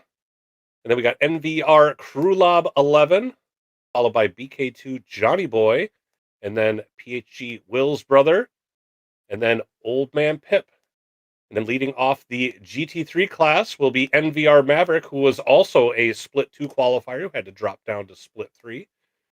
Following him will be Tommy Turismo. Following him will be Stumpy. And then FAF Elzo in the Super Silhouette. I think it's the only Super Silhouette qualifier that we saw, so I'm really interested to see what that car can do. Following Elzo will be PHG's K-Dub, and then Speed Bump. And then rounding out our split 3 cars will be PHG Nasty in the Booty Sweat Mobile. And the booty. So we got a few new cars that we haven't seen. Obviously, we have more Mazdas, but we also have Will's brother in that Porsche 962. And then, like you mentioned, the Silhouette, we also have the Honda NSX on track by 2 different drivers. So a little bit different stuff that we're going to see in this race based on what we saw previously. We know that a 2-stop is viable. We know that a 1-stop is viable. It just depends on your pace. Based on those drivers that we see here, any thoughts or predictions, Salamander, of what we might see this race? Well, I mean, I really got to go with McNaughty in Group 1, and I believe it was NVR Maverick in Group 2 as kind of being the outright favorites. We'll see if anybody's got a little something for them. I'm anxious to see, again, how that Super Silhouette and how the NSXs do. I know the NSXs, back when they first came out, were meta at some of the tracks. I've heard rumblings that it's not so great here at Monza, but I'm really anxious to see how those perform as well. Yeah, that car was really good. What is it? At Deep Forest, I believe. One of the ones with the long straight, and you could just rev the daylights out of it, and really pick up a lot of speed. So that was a fun car. I enjoyed driving that when it was kind of the car to drive at the time. But that was forever ago. So It who feels like knows? it. Yeah, who knows what's going to happen now? And then also, as far as the Group C goes, Mr. Casual, are you familiar with that Porsche at all? Uh, I wouldn't say I've used it much. I probably have used it at some point in time. But yeah, most of my running has been in, I want to say the Mazda, and maybe I might have used the R92 here and there. But yeah, like if there was like a Jaguar in here, I would have no idea. Yeah. I probably have used the Porsche at some point in time, but it's been probably so long I don't even remember it. Yeah, and it's no surprise that Leo is in the Mazda. No surprise there. And just looking down through, it's good to see several teams represented. Obviously, we had several in the last race, but we got some more in this race: some BHR, some NVR, some FAF, and of course our PHG crew. Good to see a mix of drivers out there as they uh, start to get ready, making sure everybody gets loaded up for this final race of the evening. Excited to see the start. I thought that was where most of the excitement was. It was right there at the beginning of the race, especially when the second chicane becomes the first chicane, and they're rolling in at 200 miles an hour. It's Yeah. always fun to see. Worth noting, Elzo is going to be in VR. Okay, so Elzo in VR in the Super Silhouette. That'll be interesting to see. Very cool car that one is. Okay. I know I've had a soft spot for that Nissan R92 for a long time. Back in Gran Turismo 3, that was, if I remember, it was like the super meta car, so I love driving that one around. So I made sure in GT7 here to slap a banger livery on it. I'd like to roll that one around when the Group 1s come around. Yeah, because Fun. you don't get a chance to drive the Group 1 in the dailies. It's like, what, maybe you could count on one hand how many times a year we get to use Group 1? And when we do, it's typically not going to be one of these cars that's going to be the competitive one. It's going to be one of the more modern ones like we used last week.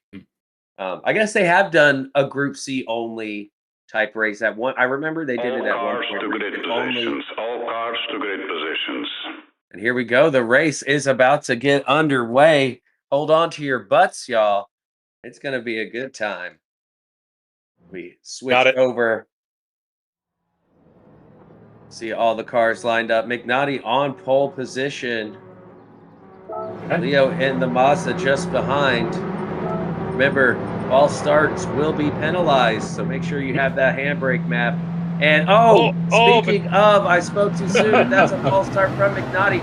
And he gets contact from Florinata, unfortunately, not expecting the slow getaway from McNaughty.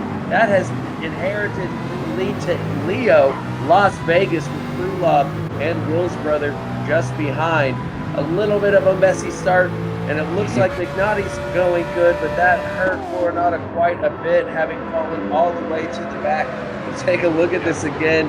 As you can just see, McNaughty pulling away, Florinata falling back behind. And Florinata died. And running wide there. Who was that in the background? Oh, and some more as the Group 3 cars catch up. Impressive stuff getting out onto the track. Where do you see Florinata, Mr. Cash? He was at the back. He died at Curva Grande. Oh, no. We hate to hear it. He's going to have a lot of work to get ahead of these Group 3 as we look at that Kodak silhouette. And here we are on board with Florinata.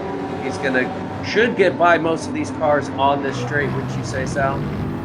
Well, I think he'll get by quite a few here, but he's going to have to wait through Ascari behind a couple of these cars. He's kind of in the worst spot now. He's got all the Group 3 cars to get around right away before he can even start to reel in his Group C brethren here.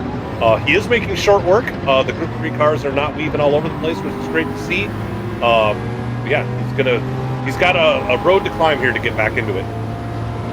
Indeed. So now back up into P7 ahead of Tommy Turismo, leading the way in those Group 3 cars. Will's brother applying plenty of pressure to Leo, showing us that Porsche does indeed have legs in the slipstream, but he chooses to bump Leo, working together, knowing that McNaughty is just under 2 seconds behind and eager to make up for that false start there. VK2 Johnny Boy just behind in P4 of the Group C cars as they go a little late on the brakes, but he's able to get it rotated around. Is that a penalty? I think he's going to be okay, and that has allowed Old Man Pip up into P4, but Old Man Pip runs deep, allowing Johnny Boy back through, and Krulov further in the background trying to make up some distance on his competitors here, making a mistake, but he ended up going into the back there of Old Man Pip, giving him a little bump. Group C, Florinata is the only one on medium. Everyone else on the hards, Florinata on the mediums, alternate strategy. That's really got to hurt too, leaving all that alternate strategy and falling back like he did. And he should be able to catch.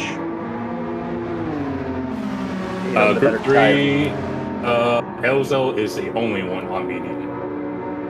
Elzo in the Super Silhouette on the mediums as well. So we imagine they are going to most likely be committing to a 2-stop. The rest is up in the air for these other drivers, as we do know a 1-stop is possible, but there's a good chance you run out of fuel, and making those mediums work. You see Elzo getting ahead of Tommy Turismo, and pulling up, but now he gets a little squirrely, and this has allowed Stumpy and Tommy as they both pass him on each side. But no, it looks like the Silhouette just has a bit more power and maybe a better exit there coming out of that turn, Salamander. Yeah, man, coming 3 wide out of there. He really had the exit until he got that little tail wag that slowed him down. I think he would have been at the front of this pack had he been able to get the power down. Slotted himself in there. We got a three wide battle, and K-Dub is not real far behind. This is probably going to get spicy pretty quick, Case. I think so. Especially as these drivers continue to push it, start to find their rhythm. They need to do as much as they can now before the lap traffic starts coming through and disrupting their racing.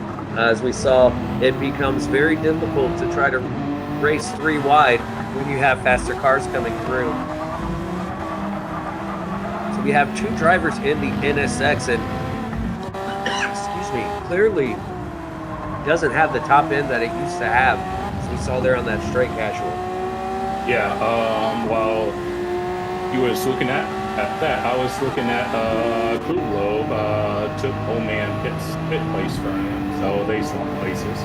But yeah, it's been a busy couple of laps. A few incidents here, a few oopsies, even a 3 wide. So, see K-Dub there with a 1 second penalty. I will take on the next lap. But yeah, it's been a busy start to our race. Indeed, we are 5 minutes in to a 60-minute race. We saw about 40 laps in the last race. See what these guys are able to do. Slightly slower pace, but still very, very quick as we look at this beautiful Moody Sweat Mobile with the Papa's House of Game Little Caesars logo on the side. I like that. Very fun to see. PSVR2 of the PHG. Nasty Leo leading this race, and this wouldn't be the first time he's won a Split 3 PHG event. He won way back in the day at the Red Bull Ring in the rain. Amazing battle with me and Papa as well in that race, so we know what Leo's capable of. And I'm glad to see him stretching his legs out there as McNaughty tries to wheel in Will's brother in the Punisher. Can he do it? Can he do it? He's less than a second, and that looked like a pretty good exit. You can see the time delta coming down now. That's going to allow McNaughty to reel him in. I think Will's brother needs to tuck into that slipstream of Leo up ahead. And, okay, that's the sun. I thought Leo was hitting the brakes, but that's the sun hitting the back of his car. I was confused there for a moment. I'm like, hey, you're not supposed to brake there. Can't stop there, sir. Can't stop there. And I see one of my favorite stores on the side of that NVR car. No store does more than my HEB. Great grocery store. As we see Florinata with the half-second penalty, but making the move on Old Man Pip, trying to get those positions back from the start of this race. They started P3, fell all the way back to the back, now back up into P6, but now has a full second penalty. But so does Krulov with a half-second penalty up ahead. So Old Man Pip might be able to, oh no, and Krulov runs deep and loses it. Avoids getting damage. He just runs a bit too wide and gets on the power early. Let's see what happens. Already frustrated with that half-second penalty. You can see here coming into, he touches the grass on the outside, doesn't get it turned in, runs wide and tries to get on that loud pedal with the AstroTurf underneath him. Just doesn't work out, Patrick. Yeah, it's like, people try to tell us to touch grass, and I was like, well, I don't know if I want to touch grass at this time, as Krulov demonstrated to us. Absolutely. McNaughty has now closed it to almost half a second, and Leo pulling away now. You can see him up off in the distance. McNaughty definitely wanting to get back by Will's brother, get back up into the top spot after the mishap at the start of the race. As Will's brother runs wide, that allows McNaughty through, no problems there. And now he's free to hunt down Leo. Can Leo continue to put a gap on him, or is McNaughty just a matter of time, you think, Salamander?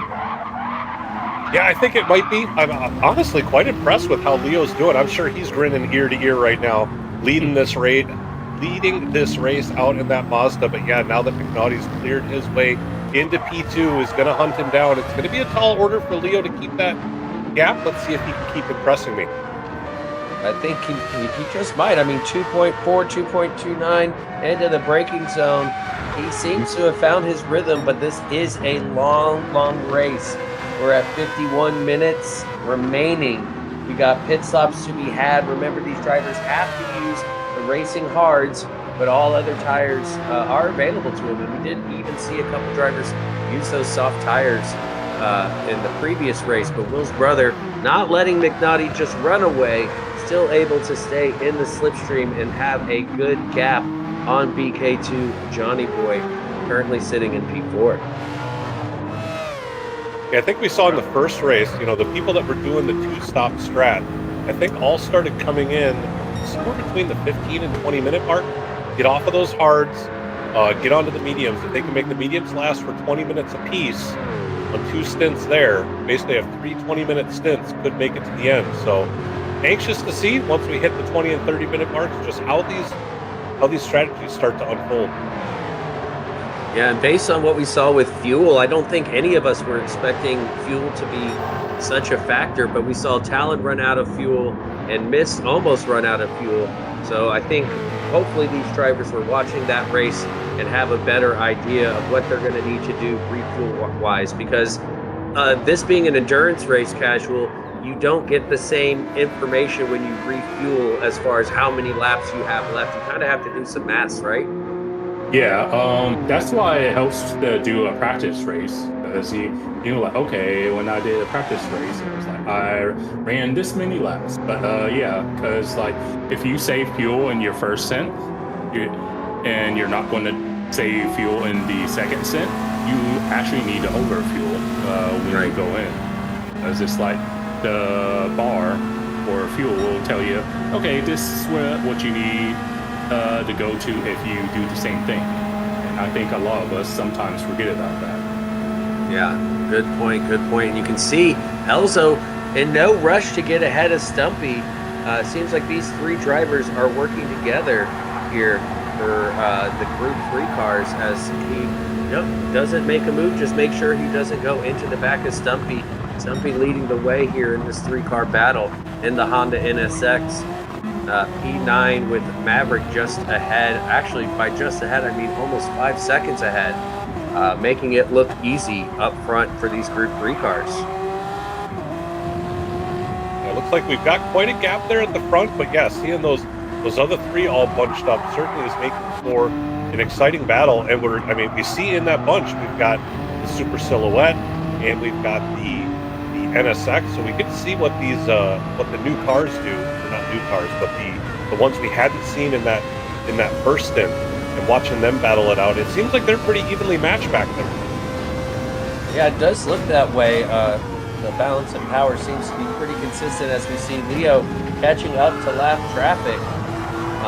Now that we are at the end of lap 8, he's making his way through, and McNaughty just half a second behind. This couldn't come at a better time. All this traffic, can it slow Leo down and give McNaughty an advantage, or is it going to be beneficial to Leo coming down the straight as the drivers split and they're going to have to go down the middle? Be careful, everybody, as we see Elzo was able to get ahead, and look out, Elzo! Oh my goodness, that was so close. I don't think he saw McNaughty there at all. Yeah. Great reaction from McNaughty. Holy cow, Salamander! Look at this again. Yeah, you could kind of see it coming with them all being fanned out going down the straight. Leo gets right on through. I think we said at the beginning that Elzo's in VR, if I remember right. Yeah. So he may not have been able to see that McNaughty was coming, but that's something, even with VR, you got to be aware of the people around you. And luckily, like you said, McNaughty had the wherewithal to veer out to the side and get around him. Yep, and he still is able to catch Leo as well. And I will say, maybe McNaughty being in that darker car made it a little bit harder for him to see going through those shady spots. But it looks like Maverick, no issues there, as Leo pulls away just ever so slightly, getting a good exit. And this has allowed Will's brother to catch back up to the 3 as he gets a wee bit squirrely there. Gonna lose touch to McNaughty after that unfortunate trip through the chicane there. Yeah, it's nice seeing this turn into a three-way battle again. You know, it certainly proves that little mishap he had was just a mishap.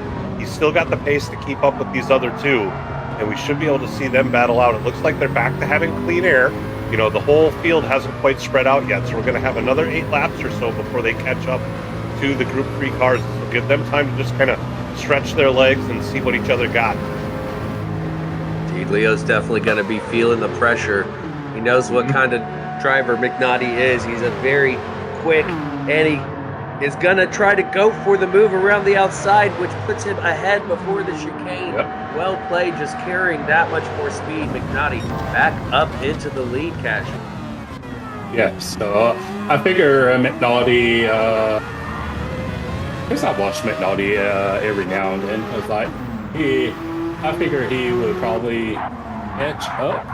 Plus, there was plenty of traffic that I saw Leo kind of decide to wait behind a few times. So I figure it was a matter of time. But yeah, McNaughty's, even though this is a split 3, he's no slouch. Yeah, one thing I noticed that as he was getting that pass done, he had gone purple by 0.4 of a second. So that shows he really had played the slipstream off of Leo to perfection. Indeed, we saw Will's brother run wide there. Florinata about to get back up into the position he started in if he can just make these mediums last. But we saw how the rear tires wear out so quick on these Group C cars as Will's brother continuing to wag his tail coming out of the turns, allowing Florinata to get that much closer as he tucks into the slip. BK2 Johnny Boy, NP5 can see those drivers, but too far away to do anything about it. Old man Pip just behind. Seriously, I saw Tommy, he went into the pits and he's on soft tires now. So Tommy he's definitely going for a 2-stop, if not a 3-stop, or maybe he's just going to do a short stint on the softs, maybe try to snag that fastest lap, something like that. As he was in contention up there with Stumpy and Elzo. So really interesting strategy here. Any thoughts on what he might be doing, Salamander? Well, you know, I'm not quite sure what the tire wear is on the Supra. You know, if it's possibly got a little bit better tire wear than some of these other cars, maybe he'll be able to stretch it out and maybe treat them like some of these other cars treat a medium. I can't imagine at this early in the race that the softs are really going to do much unless it's just a filler. You know, if he did some practices where he was able to do a hard stint and a medium and wasn't quite able to finish it, you know, was left with 5-6 laps and figured, you know what, I'll still do the 2-stop. Rather than trying to stretch the mediums, maybe I'll just do a 2-stop and do a really quick soft run to see if I can make up that time. I mean, there's a lot of time left in this race, so we'll see how that all plays out. As far as I could tell, Tommy didn't even fuel up. So that was a short stop too then, if he didn't add any fuel. So I like your idea there, Sal. I think that makes a lot of sense. Yeah, it does mean he's going to have to stretch the hard tires longer than just doing a hard medium, but you know, who knows? Maybe in his testing that just works for him. Indeed, Maverick currently in P8. Leading the McNaughty's way. around Leo. Maybe, I don't think we saw that pass, but McNaughty got around Leo. Yeah, now it's a kind of like a 3-car battle between second, third, and fourth. Yeah, Florinata making those mediums work. I mean, big shout out to Florinata after dropping all the way to the back. He was really able to take advantage of the fact that he was on the medium tires when everybody else was on the hards. And I'm amazed. We're 18 minutes into this, and those tires are not dead. I mean, if he can make this last 20 minutes, you know, it's possible. I mean, can he possibly get 25 minutes out of it and then do the hards on a 1-stop? Pull out the 1-stopper and make that... I mean, that's the other thing is, in the beginning, he was able to run through a lot more clean air than some of his other Group C competitors because he was able to make such short work of the of the Group 3 cars. And here he is up in a P3. Something happened there with Will's brother. They put their hazards on and looked like they slowed down a little bit. Not exactly sure what's going on, but that has allowed Florinata clean room to run at Leo. Unable to get a move done there, but definitely carrying more speed than Leo. Oh, and he almost loses it. What a great save as he starts to feel that tire wear. I will say it's making me chuckle that you two keep saying Florinata, and I've been saying it as Florinota. Florinata. Tomato. Because Drobo is like, it's Florinota, not Florinata. Florinota. Here he is going for the pass on Leo, heading into Ascari. He's got the inside line. Leo concedes the spot. Will's brother still right there. Looks like Will's brother might have a little bit of netcode going on, but he's staying in the hunt. My God, Florinota back up to P2 after dropping to last place. That is impressive. Very impressive.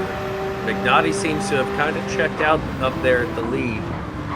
With almost 3.5 seconds ahead of Florinota. You're welcome, Drobo. But yeah, Florinota is looking good for driver of the day, or at least a nomination. Yeah, we're 20 minutes in now, so they're still out on those mediums. So a few more laps if they can keep it together. McNaughty getting ahead of Tommy Turismo. Tommy on the softs there in that Supra. Yeah, and with Florinota being on the mediums, that's probably why McNaughty isn't outright running away. But yeah, looking at his rear left, probably won't be too much longer before he'll have to go in. Yeah, Florinota's been slowly reeling him in, which, yes, is no surprise given that he's on the superior tire. But as that rear starts to wear down, it actually seems like they don't lose as much time as you would expect. But once the tire falls off, I mean, once it's completely red, then it falls off a cliff and you lose everything. But as long as it's even got a sliver, I think we saw from Pete Papston the last slip, he was still able to make some speed, just so long as there was any white still visible.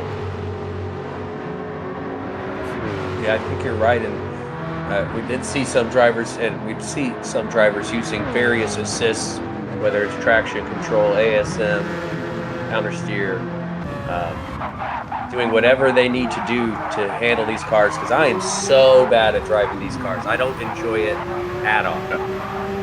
I really don't. I would say I'm okay at them. I wouldn't say I'm great, but it's like, so-so. Yeah, these Group Cs can be really tricky because some of them rely pretty heavily on the turbo. And, back in the day, the turbo lag was a real thing. So you may have some of these cars where you have to mash it all the way to the floor to get them going. And then when the turbo spins up, all of a sudden you lose the rear end. So it's really tricky to kind of time when that turbo kicks in to make sure that you don't lose the car. I think TK's might probably like the Mazda a little bit better since it's naturally aspirated, so you don't get that turbo lag. Yeah. It is a little bit more predictable, but that car still wants to kill you at every corner. They are such cool looking cars. In my opinion, the best looking Group 1 cars are these Group C cars. Yeah, it's hard to argue with that. Yeah, because it's like you even look at a modern day LMP car, it's like it breaks down. It's like, geez, what did that thing break down for? All right, we've made it well past the 20-minute mark. Have we seen anybody coming to the pits? Is everybody trying the one-stop strat? Just Tommy. Yeah, just Tommy. Yeah, that's right.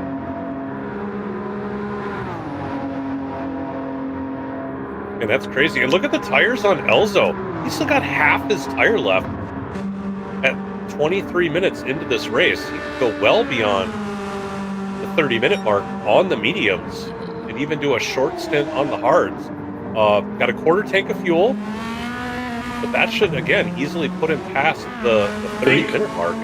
I think speed bump went in because he's on what looks like fresh mediums. He's in 14th. I think he just went in. Yep. He only fueled it up to halfway, though. That's interesting. He must be planning on coming in at least one more time. Indeed. So he's 11 seconds behind Tommy, who we know is going to pit again as well.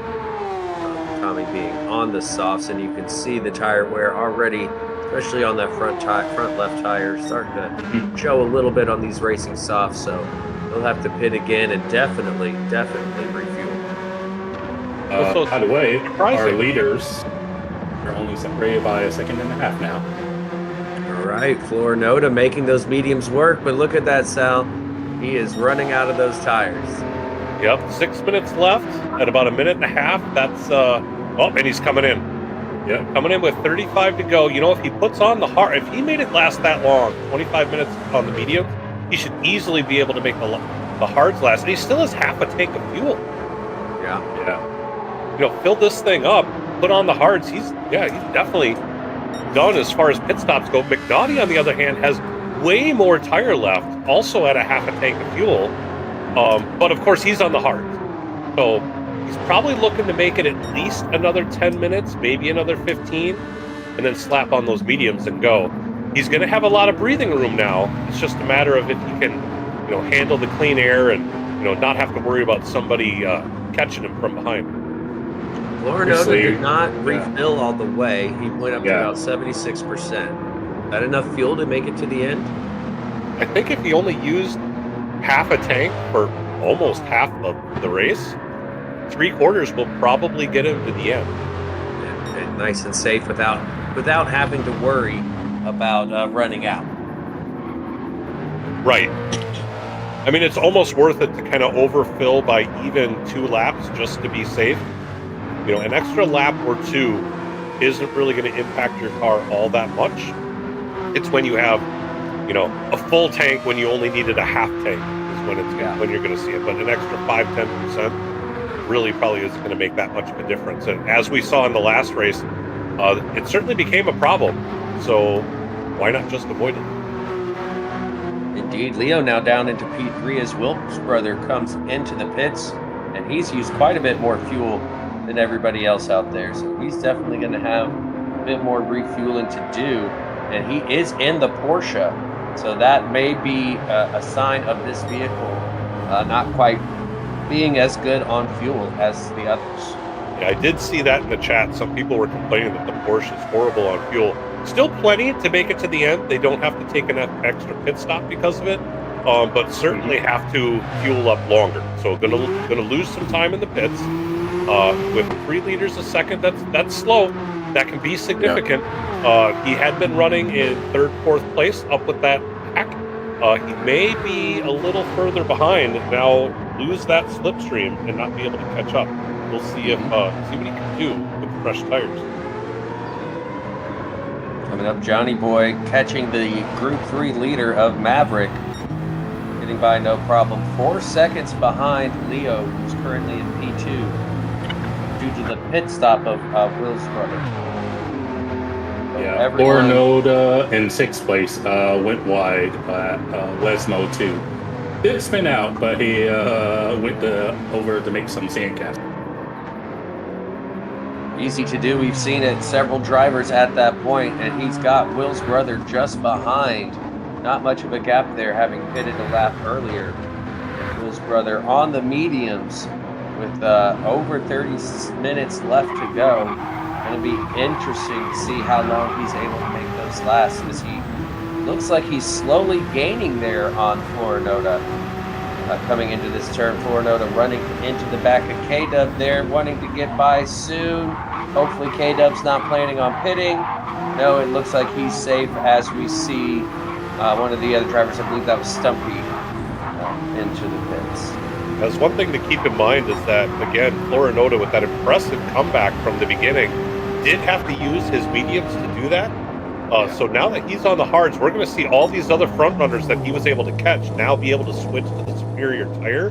Be interesting to see if he does fall down the order, and if he does, by how much. Indeed, that's allowed Tommy Turismo ahead of Stumpy. Tommy Turismo using those softs for all they're worth, and have to come into the pits yet again as Stumpy now comes out of the pits on the racing mediums with plenty of fuel in the tank. Yeah, it looks like, I think he hit on lap 8 after those hards. He is currently running lap 17. So he's run more laps on the softs than he did on the hards. So that's telling me that the softs are just sort of a stopgap. And if he can make it to the halfway point, we've seen people make the mediums last for 30 minutes of this race. I don't know if the softs have gotten him much further up the field, but he's still back in P11, but may still be better for what his pace normally is. Right. Currently 4 minutes off of the leader of McNaughty, who just picked up a 1 second penalty and is showing a little bit more tire wear now on those hards, but he's got almost 13 seconds ahead of Leo. Okay. Currently in P2. Yeah, he's really started to check out on Leo. I wonder if Leo's suffering a little bit from the tire wear. Actually, his tires look a little better.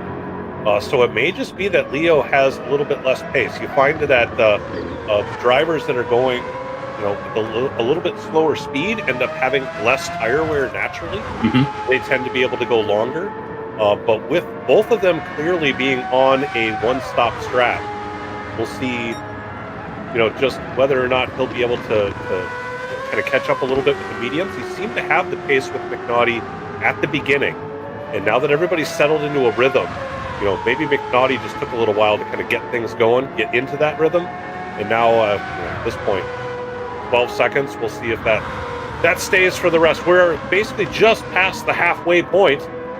So we're kind of at the point where the race can now change into a totally new dimension here.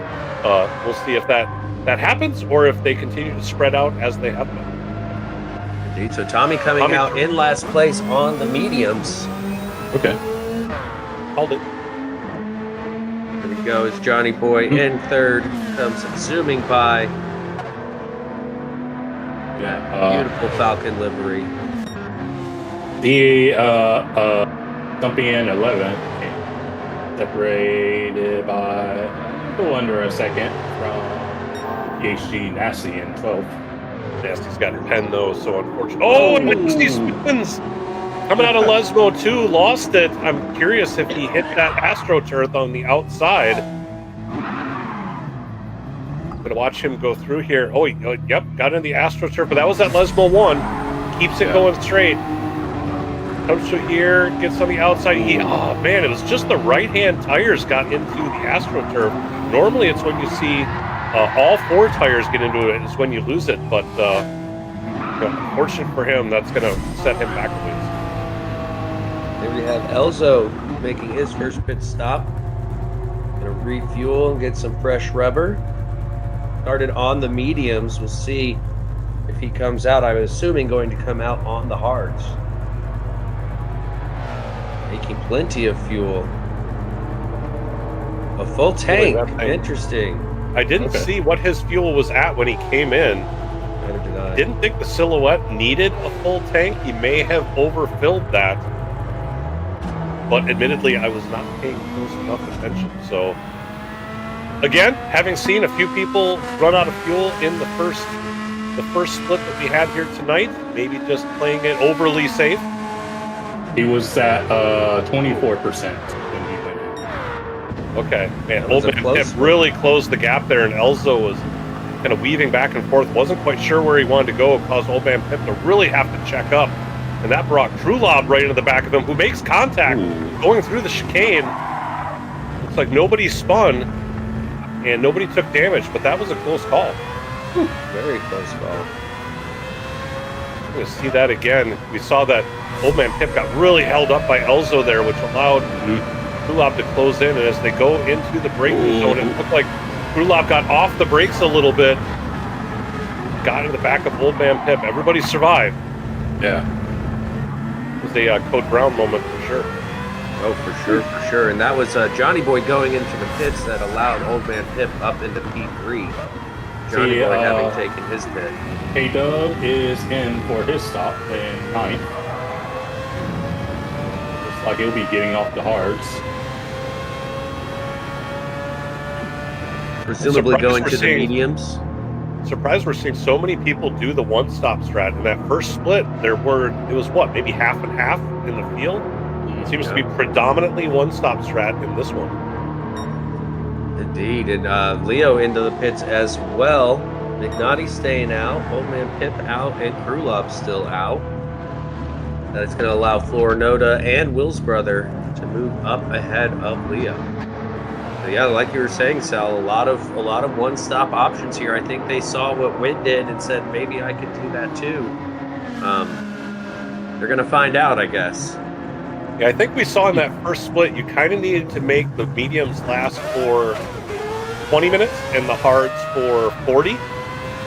And McNaughty, I mean, he's at the 34-minute mark, and that left rear is pretty dead. I wonder if Leo, I don't know what his tire was at, but if he came in a lap earlier, he's going to have a tough time making those mediums last for a full 26 minutes. McNaughty really trying to stretch it. We saw Jersey go another lap around, even with the tire this low. Let's see what McNaughty does. He is also going to push his luck and roll the dice. Brave man going around one more time. At least he's got 5 minutes before he even hits that 40-minute mark. I don't think he can make that last. But if he can stretch this out and then maybe pull a big enough lead, he can baby those medium tires, maybe make them last to the end. Yeah, Leo probably, I was looking at it, he could probably had done another 2 laps if he was feeling brave. He was like, I don't want anything to do with dead tires. Yeah, so maybe they're going to do a Tommy Turismo and do the hards as long as they can, mediums, down to the point where they, for the last 6-7 laps, throw on a set of softs and just Hail Mary it. Yep. Comes Florinota back by. Florinota and Will's brother. Oh, that was really close. Group 3 car staying a little wide. Will's brother, I think, touched the grass, but kept it on. I think got it back on the tarmac before getting into the corner. That could have been a disaster. That was very close stuff. Very good reaction and car control from Will's brother there to keep it pointed in the right direction at the fastest point. Touching the grass like that is definitely not the best thing, as both drivers run wide but keep it together and pointed in the right direction. We've seen that end in a disaster for so many others. It looks like Leo's having trouble making his way past Elzo, wanting to make sure Elzo knows he's there and just backing off, waiting for the straight. Naughty into the pits with 24 minutes left. I think he's had enough of that left rear. Yeah. I don't think anyone's trying to pull a Jersey if they can help it. That was pretty close. Yeah, he was getting there. And that allows Krulov to take the lead.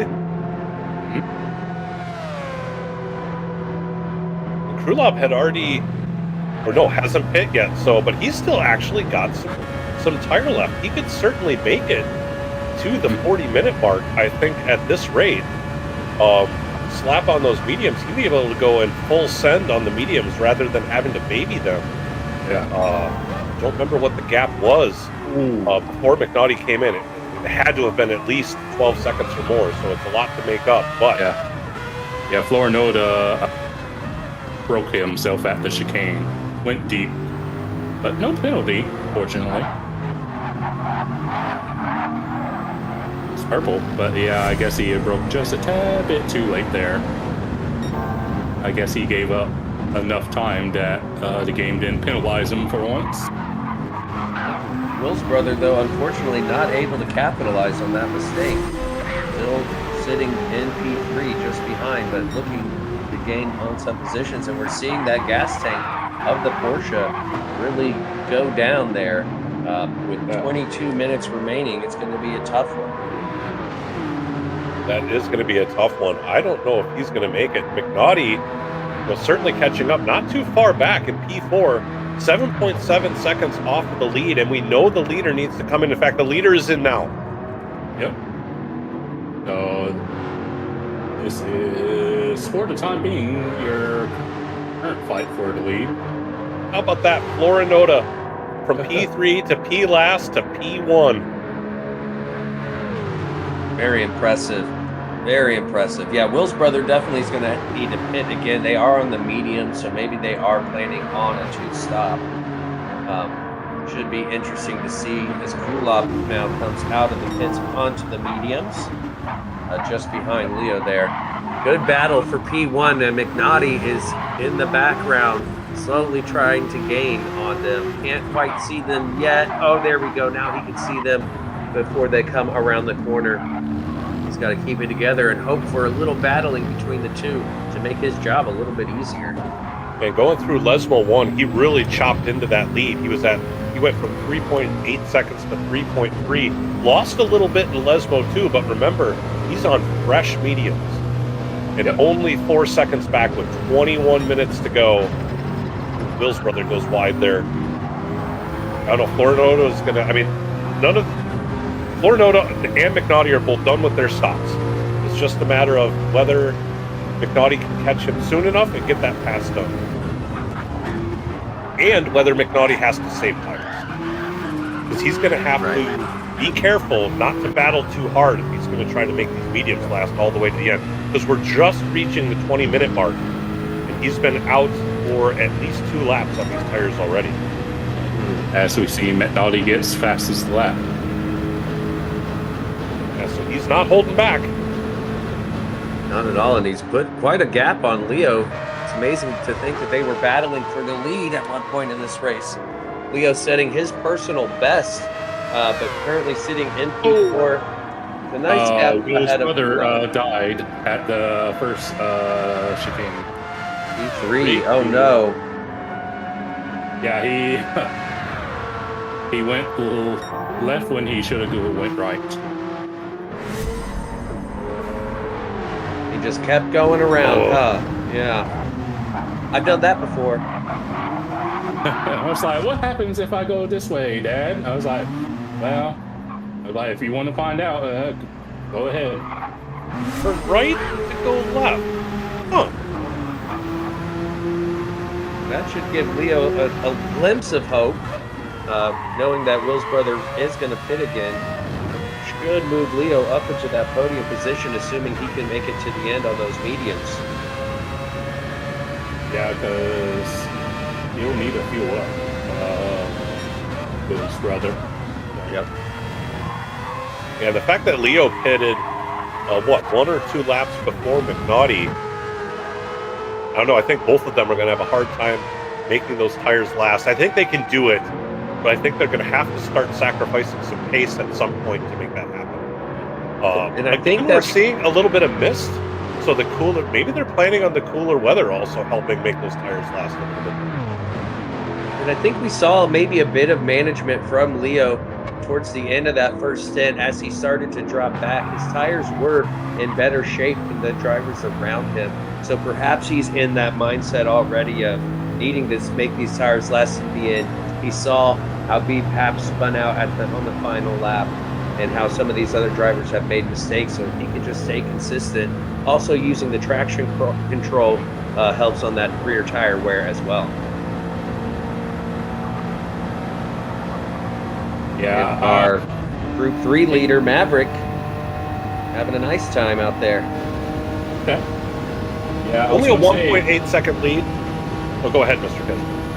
Yeah, I was going to say Drobo had a point of Will's brother incident, not giving McNaughty the slip, but I think it was going to be a moot point because McNaughty's on mediums and Noda's on the hards. Yes, indeed. That gap is less than a second. He's definitely caught him. Now he's got to get by him.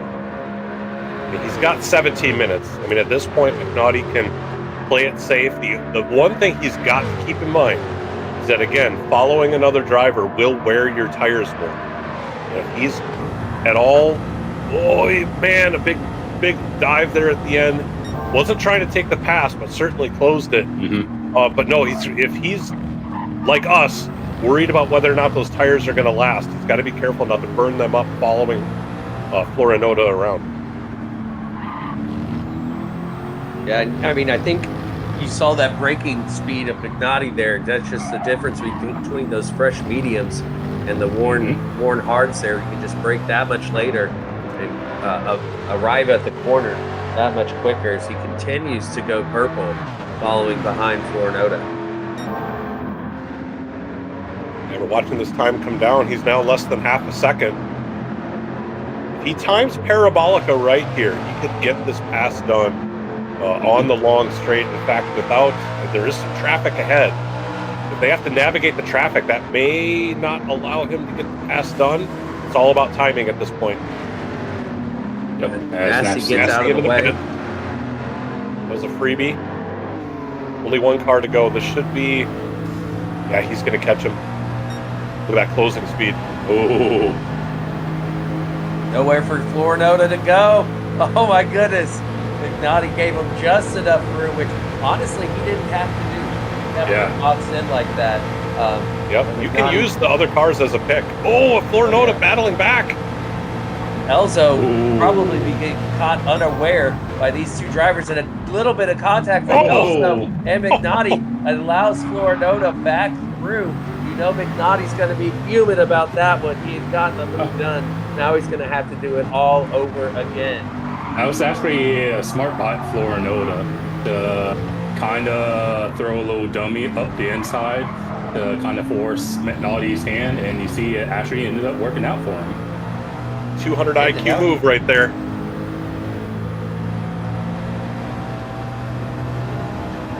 Right, we had Will's brother come in and out of the pit, so he's on a fresh set of mediums. Ready to go for the rest of the way. He is bringing up the rear in the Group C category. 9 seconds to Johnny Boy, but the freshest tires on the track. Very nicely done. Stumpy now back up into P2. Very impressive stuff from Stumpy in the NSX. I must say, I feel like he's kind of been all over the place in this Group 3 category, settling in here at P2 with 50% medium tires left there on the left-hand side. Should be interesting to see how that plays out as Elzo has plenty of hard tire left. Just behind Stumpy, and I say just behind, 18 seconds behind. He's got Tommy and K-Dub behind him, chasing him down. Yeah, so Tommy with that strat of his does have him up in 12th place. So certainly not fighting for the lead in Group 3, but not in last either. Not in last. He did start P2, so P9 overall in the Group 3, so he's definitely lost some positions, but again, with 14 minutes left and seemingly on much better rubber than other drivers around him, he could easily move up. He's caught up to K-Dub, and K-Dub's on the hard tire, while Tommy's on the medium, so that pass is probably imminent. He bumped the other Honda driver in this race, currently in P13. Nasty, having served another pit, is in last, and you can see Will's brother trying to make his way up there. And there's Nasty on the racing mediums, driving around. Florinota has McNaughty back on his tail as they come down the start-finish straight yet again. McNaughty's going to try to get this move done for the second time of asking. He seems just a little bit further away, maybe not quite the closing speed. Now that they're getting up over 200 miles an hour, you're seeing what that slipstream can do. He's going to try to go around the outside. And, oh my goodness, he's going to get it done around the outside late on the brakes. And he gets ahead of Florinota, just barely getting it slowed down and putting his car so Florinota can't get by. That was some impressive stuff. Oh, it looked like Florinota was going to try to get the switcheroo there done, but couldn't get the car to get over to the right and still put the power down. You certainly got to be careful not to spin the back end of these out, but McNaughty, now that he's gotten the pass done, is starting to pull away. Not really surprised by that, given the tire advantage. They both have some good clean air. Or McNaughty has clean air now. No lap traffic anywhere in sight. I think he was hoping to get McNaughty to outbrake himself, and he halfway did as Florinota gets a half-second penalty through the starting. Unfortunate. Yeah, the That's real not question gonna now help his is cause. going to be just how much of the tires did McNaughty chew up, getting around him once and then having to get around him again in a heavy braking zone. So as we get to the end of this race, the last like 5 minutes is really going to kind of tell us what kind of damage was caused, in these last 2 minutes here. Indeed. It will come down to the end. We had such an exciting finish to the race in split 1, and I have a feeling it's going to be something similar here in split 3. Stumpy currently in P9 overall, which is P2 for the Group 3, as Krulov now making a move on Leo, getting ahead, allowing Krulov through. Leo didn't put up much of a fight, not much he could have done, just trying to hold on and take it to the end. His tires are looking good considering we have just over 10 minutes remaining of this race. Yeah, looking at Florinoda's fuel, I'm not sure he's going to make it because he's got less than a quarter. That's going to be tough for Florinoda on the racing hards. Racing hards are looking pretty worn as well. It's going to be interesting, and these penalties aren't going to help either. McNaughty now with what will be about a 2-second lead. Actually, what Florinoda could do, because I think the pit lane loss is around 20 seconds. What he could do is he could go in for some fuel and soft tires. That is definitely a possibility. We were worried about the tire wear. I mean, McNaughty's down to 10 minutes. He's gone. We were looking at him doing 24 minutes on this set of mediums. He's gone well over half that and is only about a quarter or a third down on his tire. The left rear, I guess, is at about half, but he is right on pace to make this work out. And he's still going purple. Still pushing, but it's looking like what I was talking about just a minute ago of eating up those tires to get around Florinoda may not have been an issue. Only 10 minutes to go.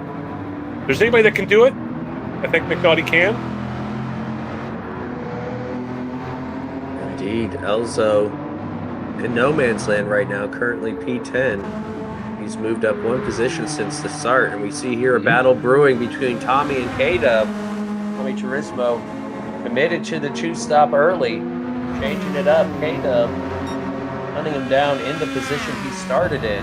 Would love to move up, I'm sure. Great minds, Drobo. Yeah, again, Tommy with the superior tire certainly gets around. Here's the point going through the chicane.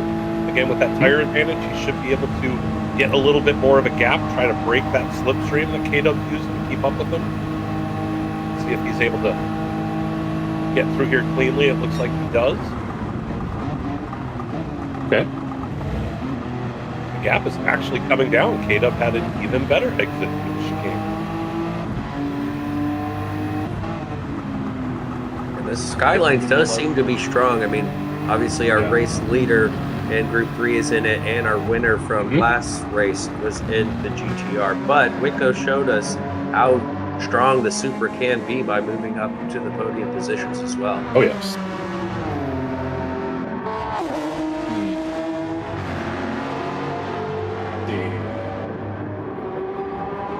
Yeah. Wow, 5 seconds now, McNaughty to Florinoda. Clearly pulling away. Because I think Florinoda knows he's going to be struggling on fuel. It was 23 seconds to Krulov behind him a couple laps ago, and now it's just under 20 seconds.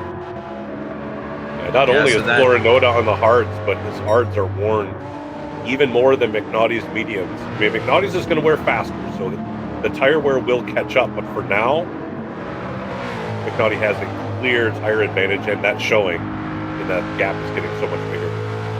Yeah, that's actually what you had alluded to about potentially doing another pit stop. He's now past that window, and that's no longer an option. Had he done it a lap or two before that time had come down, I think he could have gotten away with holding on to the P2 without the stress of Krulov hunting him down. Yeah.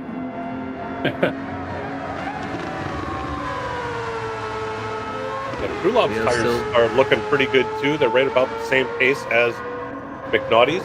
They're about halfway down. Leo, a bit more tire wear. That left rear is struggling, but hey, only 6.5 minutes to go. He's got plenty of fuel. Oh, yes. Old man Pip looking really good on tires. Back to P5. Yeah. Johnny Boy not far behind. The 1.9 seconds. That could be a battle that heats up. Johnny Boy is on the hards. Haven't plenty of tire left.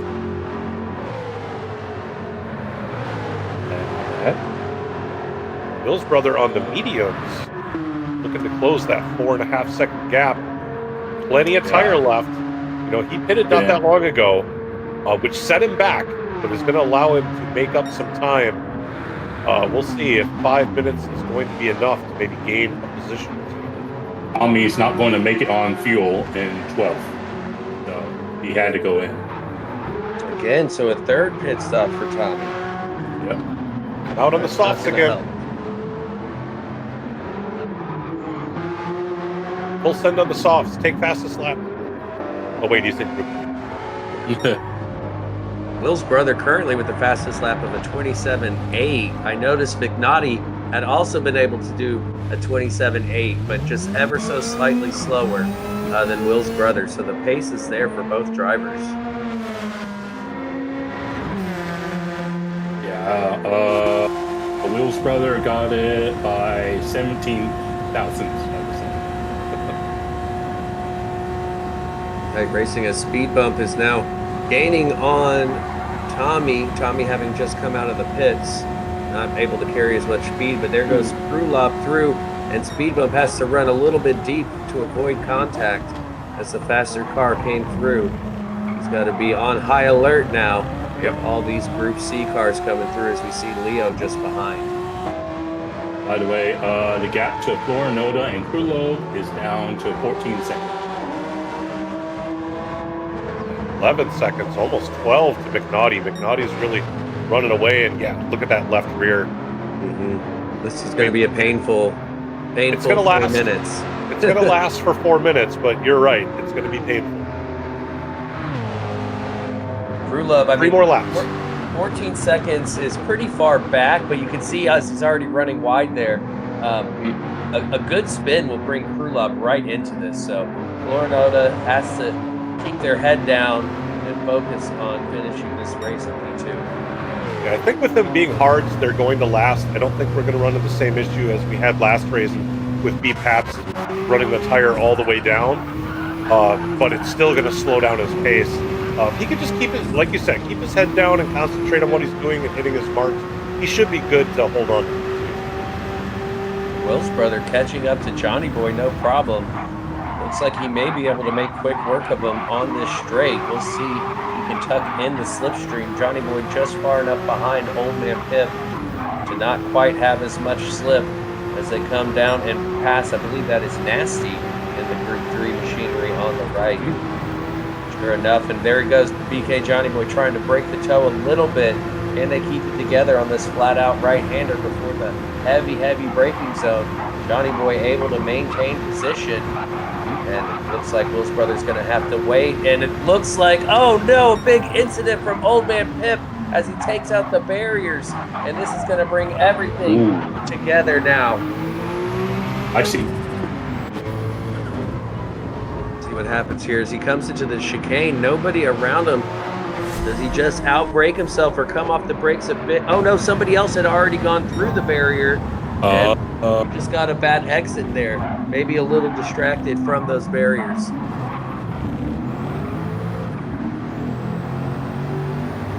But Johnny Boy still 1.3 seconds behind because he is trying to hold off Will's brother. Stumpy coming into the pits now in the Group 3.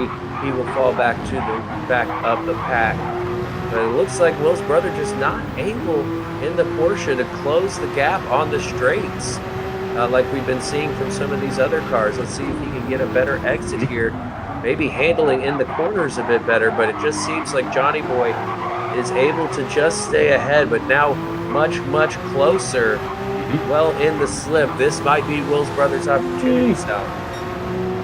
In between Lesmo 1 and 2, in second, Florinoda went wide and became a lawnmower. Still pointing in the right direction. Oh, That Will's battle brother, is still going. Wow. he almost had him, and then that Group 3 car got in there as well. Caused a little bit of an issue with them getting around. He's going to have one more lap to try to get this done. Try to get out of P7, up to P6. You know, what could have been, if he had gotten around Johnny Boy a couple laps ago, we may be talking about him battling with Old Man. And that's what it seems like. This has to be frustrating, just not being able to get by and being stuck behind him. Florinoda, you can see the fuel there as he's going to get one more lap. Should make it. Should make it. Gap under 10 seconds between him and Krulov. Don't think it's going to be enough time for Krulov to gain any positions here. So it looks like our podium is set for Group 1, barring some mistakes, as McNaughty has a commanding 15-second lead going through Lesmo 1 and Lesmo 2 here. I have a feeling Florinoda may have to just tick the fuel map 1 or 2 just to make sure to make it. And that it's precariously close. I think it's going to make it. But if he had to go one more lap, he'd be in big trouble. Indeed, this is a great performance from Florinoda. I mean, top notch. Yeah, I mean, we could do driver of the race in this one a little early. I think Florinoda would be the easy pick. So let me go first. I did that. You guys both. Somebody went wide. Somebody went wide there in the chicane. I didn't see who it was. Hard to tell, especially once all these cars get mixed up. Oh, and it looks like we've lost Tommy Turismo. Yeah. With disconnect. Unfortunate. McNaughty bringing it home with a commanding lead. Nice. He had a mishap at the start of the race with the grid Slowing start it down. car check, getting it across the line, showing off how quick he is. PG's Florinoda. Well done, Florinoda. That was impressive. Krulov coming in. Krulov having a really good race, moving up one position into P3. Leo, who once led this race, is going to come across the line in P4. Still a solid race from Leo. I know he was having fun out there. And it looks like Maverick has taken the trophy for the Group 3. Finishing in P8, which is P1. Will's brother. Group 3 is Old Man Pip across the line. Will's brother in 6. Will's brother got around Johnny Boy and it caught up Old Man Pip. Just, a lap and a half there? Yep, that was impressive. Impressive driving here in this split 3. Oh, that was lovely. That was lovely. And we have 2 more splits for y'all tomorrow. So, y'all are in store for some more really good driving this weekend. Lovely holiday weekend here in the US of A. I hope everybody is enjoying it and being safe out there. But big congrats to McNaughty. Pole position, gets it done, finishes with a commanding lead. Well played, sir, and congratulations. Well done, McNaughty. GG's. All right, so we look at these results. Salamander, you mind reading through these for us? Sure thing. So, McNaughty coming across the line in P1 in the Nissan R92. Florinoda with such a yo-yo of a race coming across in P2, as they're saying in the chat, hard fought P2 there by Florinoda. NVR Krulov coming across in P3, had a bit of a quiet race, but was able to pick up a spot. Leo, as TK had mentioned, was fighting for the lead at one point, comes across P4 in his Mazda. Then Old Man Pip in P5 in the R92. Will's brother, who also was up in the top 3, top 4 in the pack in the first part of this race, ended up having a couple of unexpected issues, but was able to battle back a bit, ended up in P6. Then we had NVR Maverick. Or actually, where did Johnny Boy go? Johnny Boy should have been P7. So might be GT7 doing some GT7 things here, but it looks like Maverick's in P7. which is the top driver in the GT3 class in his GTR, followed by Stumpy in the NSX.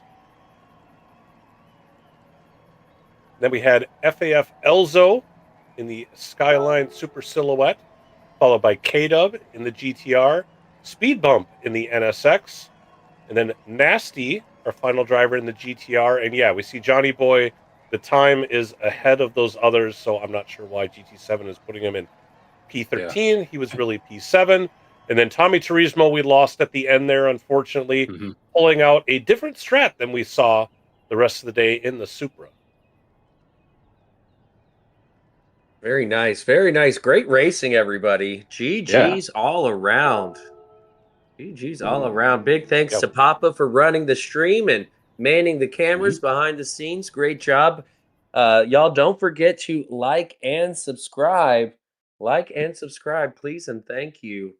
We appreciate y'all. And we have more racing coming this weekend and throughout this summer. So be sure you are subscribed. Join the Discord to find out more information. Also, check out papa's.house-of-game.com where you can find everything. Before we say our goodbyes and close out, I mean, we've talked about it quite a bit, but who is our driver of the race? I'm going to start with you, Casual. I'll be nice. What's going on? I mean, there's technically two easy answers, but I think I'll be an outlier, and I'll actually end up going you know what, with Leo, because as Papa tends to say, it's like that man is like busy nonstop working for post service, so it's like literally if you see him on GT, it's like holy cow! It's like, Yeah, who did you have to bribe to get time off? indeed. So we got Leo, and all right, we already know what you're going to say, but we'll let you say it, Sal. Florinoda is my obvious pick. I mean, my God. Starts off in what? P3, ends up getting dropped all the way to the back behind the Group 3 cars, battles through them, makes the strat work. Really hard fought P2. Florinoda, definitely driver of the race. Very nice. And I'm gonna go with Stumpy. Stumpy is tried a different car that a lot of people hadn't used, the Honda NSX. It managed to get up onto the second step of the podium. So I'm gonna go with Stumpy so we can have a Group 3 driver in there. So there we have it. The poll is up. Get your votes in. Get your votes in. So tomorrow, over on my channel, I will be hosting the splits 2 and 4. So please tune into that. It'll be a good time, and we'll have lots of fun watching more multi-class racing. Salamander, just your thoughts on tonight and how all the racing went. I mean, this was a really fun one to watch. I mean, this multi-class stuff is super exciting. We saw some really good strategies play out. In that first stint, it was kind of half and half as far as 2-stop and 3-stop, or 2-stop and 1-stop. And there didn't seem to be a clear winner. I mean, they actually seemed to be pretty well matched. I think Shaggy did a great job at picking a combo that you can do different strats and still have it be kind of the same amount of time. We certainly saw the 1-stop be predominant in that second race, but still watching things play out. And that's the fun part about an hour-long race. You really get to see how things change over time. We saw people like Leo and Will's brother, at the front right away in the beginning. And then at the end, Florinoda and Krulov are up there on the podium, when it's all said and done. So, really exciting all the way around. I was glad to be a part of it and be able to call this one. Indeed, indeed. And it was great to have you. And Mr. Casual, after a nice long evening of racing, how are you feeling about the season 2, round 2 of the PHG World Series? It's Or been season 4, sorry. Yeah. It's been exciting to watch the racing tonight. And I hadn't even contemplated on doing like what we saw would do. It would do a hard Yeah. run. And so I got some thinking to do because I'll be racing in Split 2 tomorrow. So yeah, Excellent. got some because I haven't decided what I'll end up doing. I think I might know do, but I'm kind of still up in the air at the moment. But yeah, it's gonna been a have to fun be evening. a game time decision on you. What car are you gonna be in? I'll be in the beloved Mazda 787B. All right, all right, yeah. So that hard from Wid, I think, got us all a bit confused. We weren't quite expecting that, but it definitely worked. And with how fast Wid is, of course, you know, maybe somebody else Miss would have caught up to, but Wid is Wid and making that one stop work. But I mean, Miss two stop was pretty incredible. He did a really good job. Again, like we saw with Florinota, I mean, that was incredible as well. But to take nothing away from our winners of Wid, Jorge, McNaughty, and now I'm blanking on their name, Maverick. Maverick. Great job by those winners, but you got to just applaud those performances. Really incredible. So our votes are going on out there. Make sure to get your vote in. We'll take a real quick thank you to our sponsors of 4D Racewear, Paul Davis, Simnet Racing, and MZW. Thank you so much to our sponsors. Again, thank you to those who super chatted for the gifted memberships. Excellent stuff. And there it is. The poll is in. Florinota. No surprise there. Yeah. I think we all agree with that one. Yep, absolutely. So, Yeah. everybody remember, like and subscribe to Papa's channel. Papa doing a great job here with the broadcast and being able to present this to the world. Make sure to check out all of our channels. Me, Mr. Casual, and TK's all have ours in here. As TK's mentioned, he'll be running the broadcast tomorrow afternoon starting at 1 p.m. Central. If you're not on his channel, go check it out now. Hit the sub button ahead of time. Go find the published live stream that's coming up and hit the notify me so you won't miss it tomorrow. It's going to be a good time. Thank you all. Thank you so much, Salamander. Thank you, Mr. Casual. Mr. Casual, I'll let you go ahead and say your goodbyes, sir.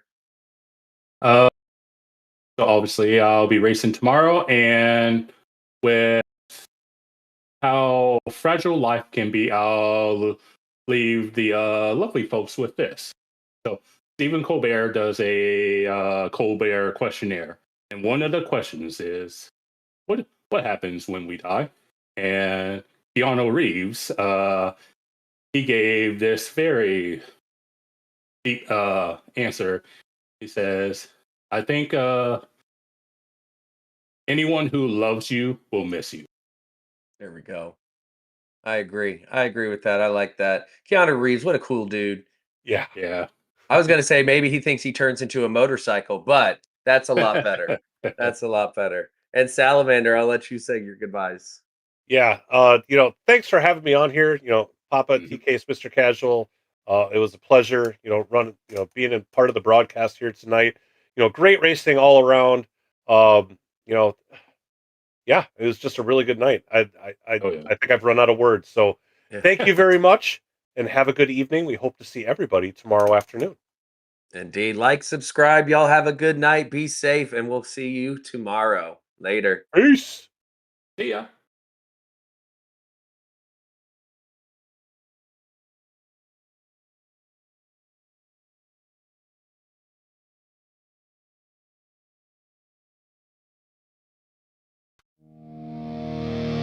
Well, PHG family, you stayed to the last lap. Hands up, screens up. One more time for the ride.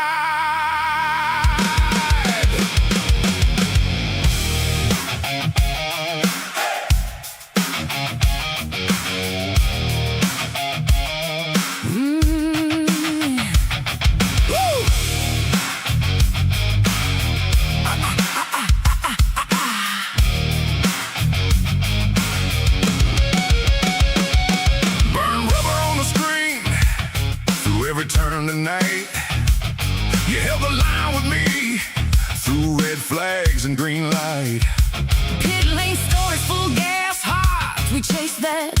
sound. Now the last spring fades away. But we ain't slowing down. Hear that engine call. One more roll of thunder. Keep that fire in your chest. We're going back under. PHG World Series Season 4.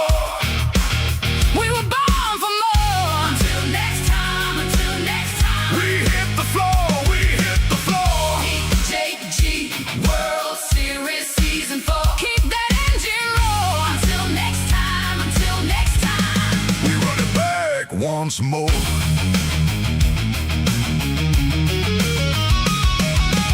You saw the slide, you saw the save. You saw the last lap grin. Every wheel, the wheel, every close call. We felt you leaning in. The checkered flag don't mean goodbye, just means the night went wild. Save that spot for the next green. We'll meet you in a while. When the lights go low and the final screen is glowing, All that talk, all that heat. still keeps the whole room flowing. PHG World Series Season 4. We were born for more. Until next time, until next time. We hit the floor, we hit the floor. PHG World Series Season 4. Keep that engine roll. Until next time, until next time. We run it back once more. To every driver who clipped the apex. To every viewer who called the move before it happened. To every late night legend who stayed until the end. You made this more than a race. You made it a room. You made it a ritual. You made it a reason to come back hungry. When the helmets come off, the story still rolls. When the track goes quiet, we still hear you. So keep your colors ready. Keep your flag high. Keep your friends close. Keep your timing sharp. Because the next start line is already waiting on us. Slow it down, let it breathe. Then we rise like a fire. Hands together, heart to heart.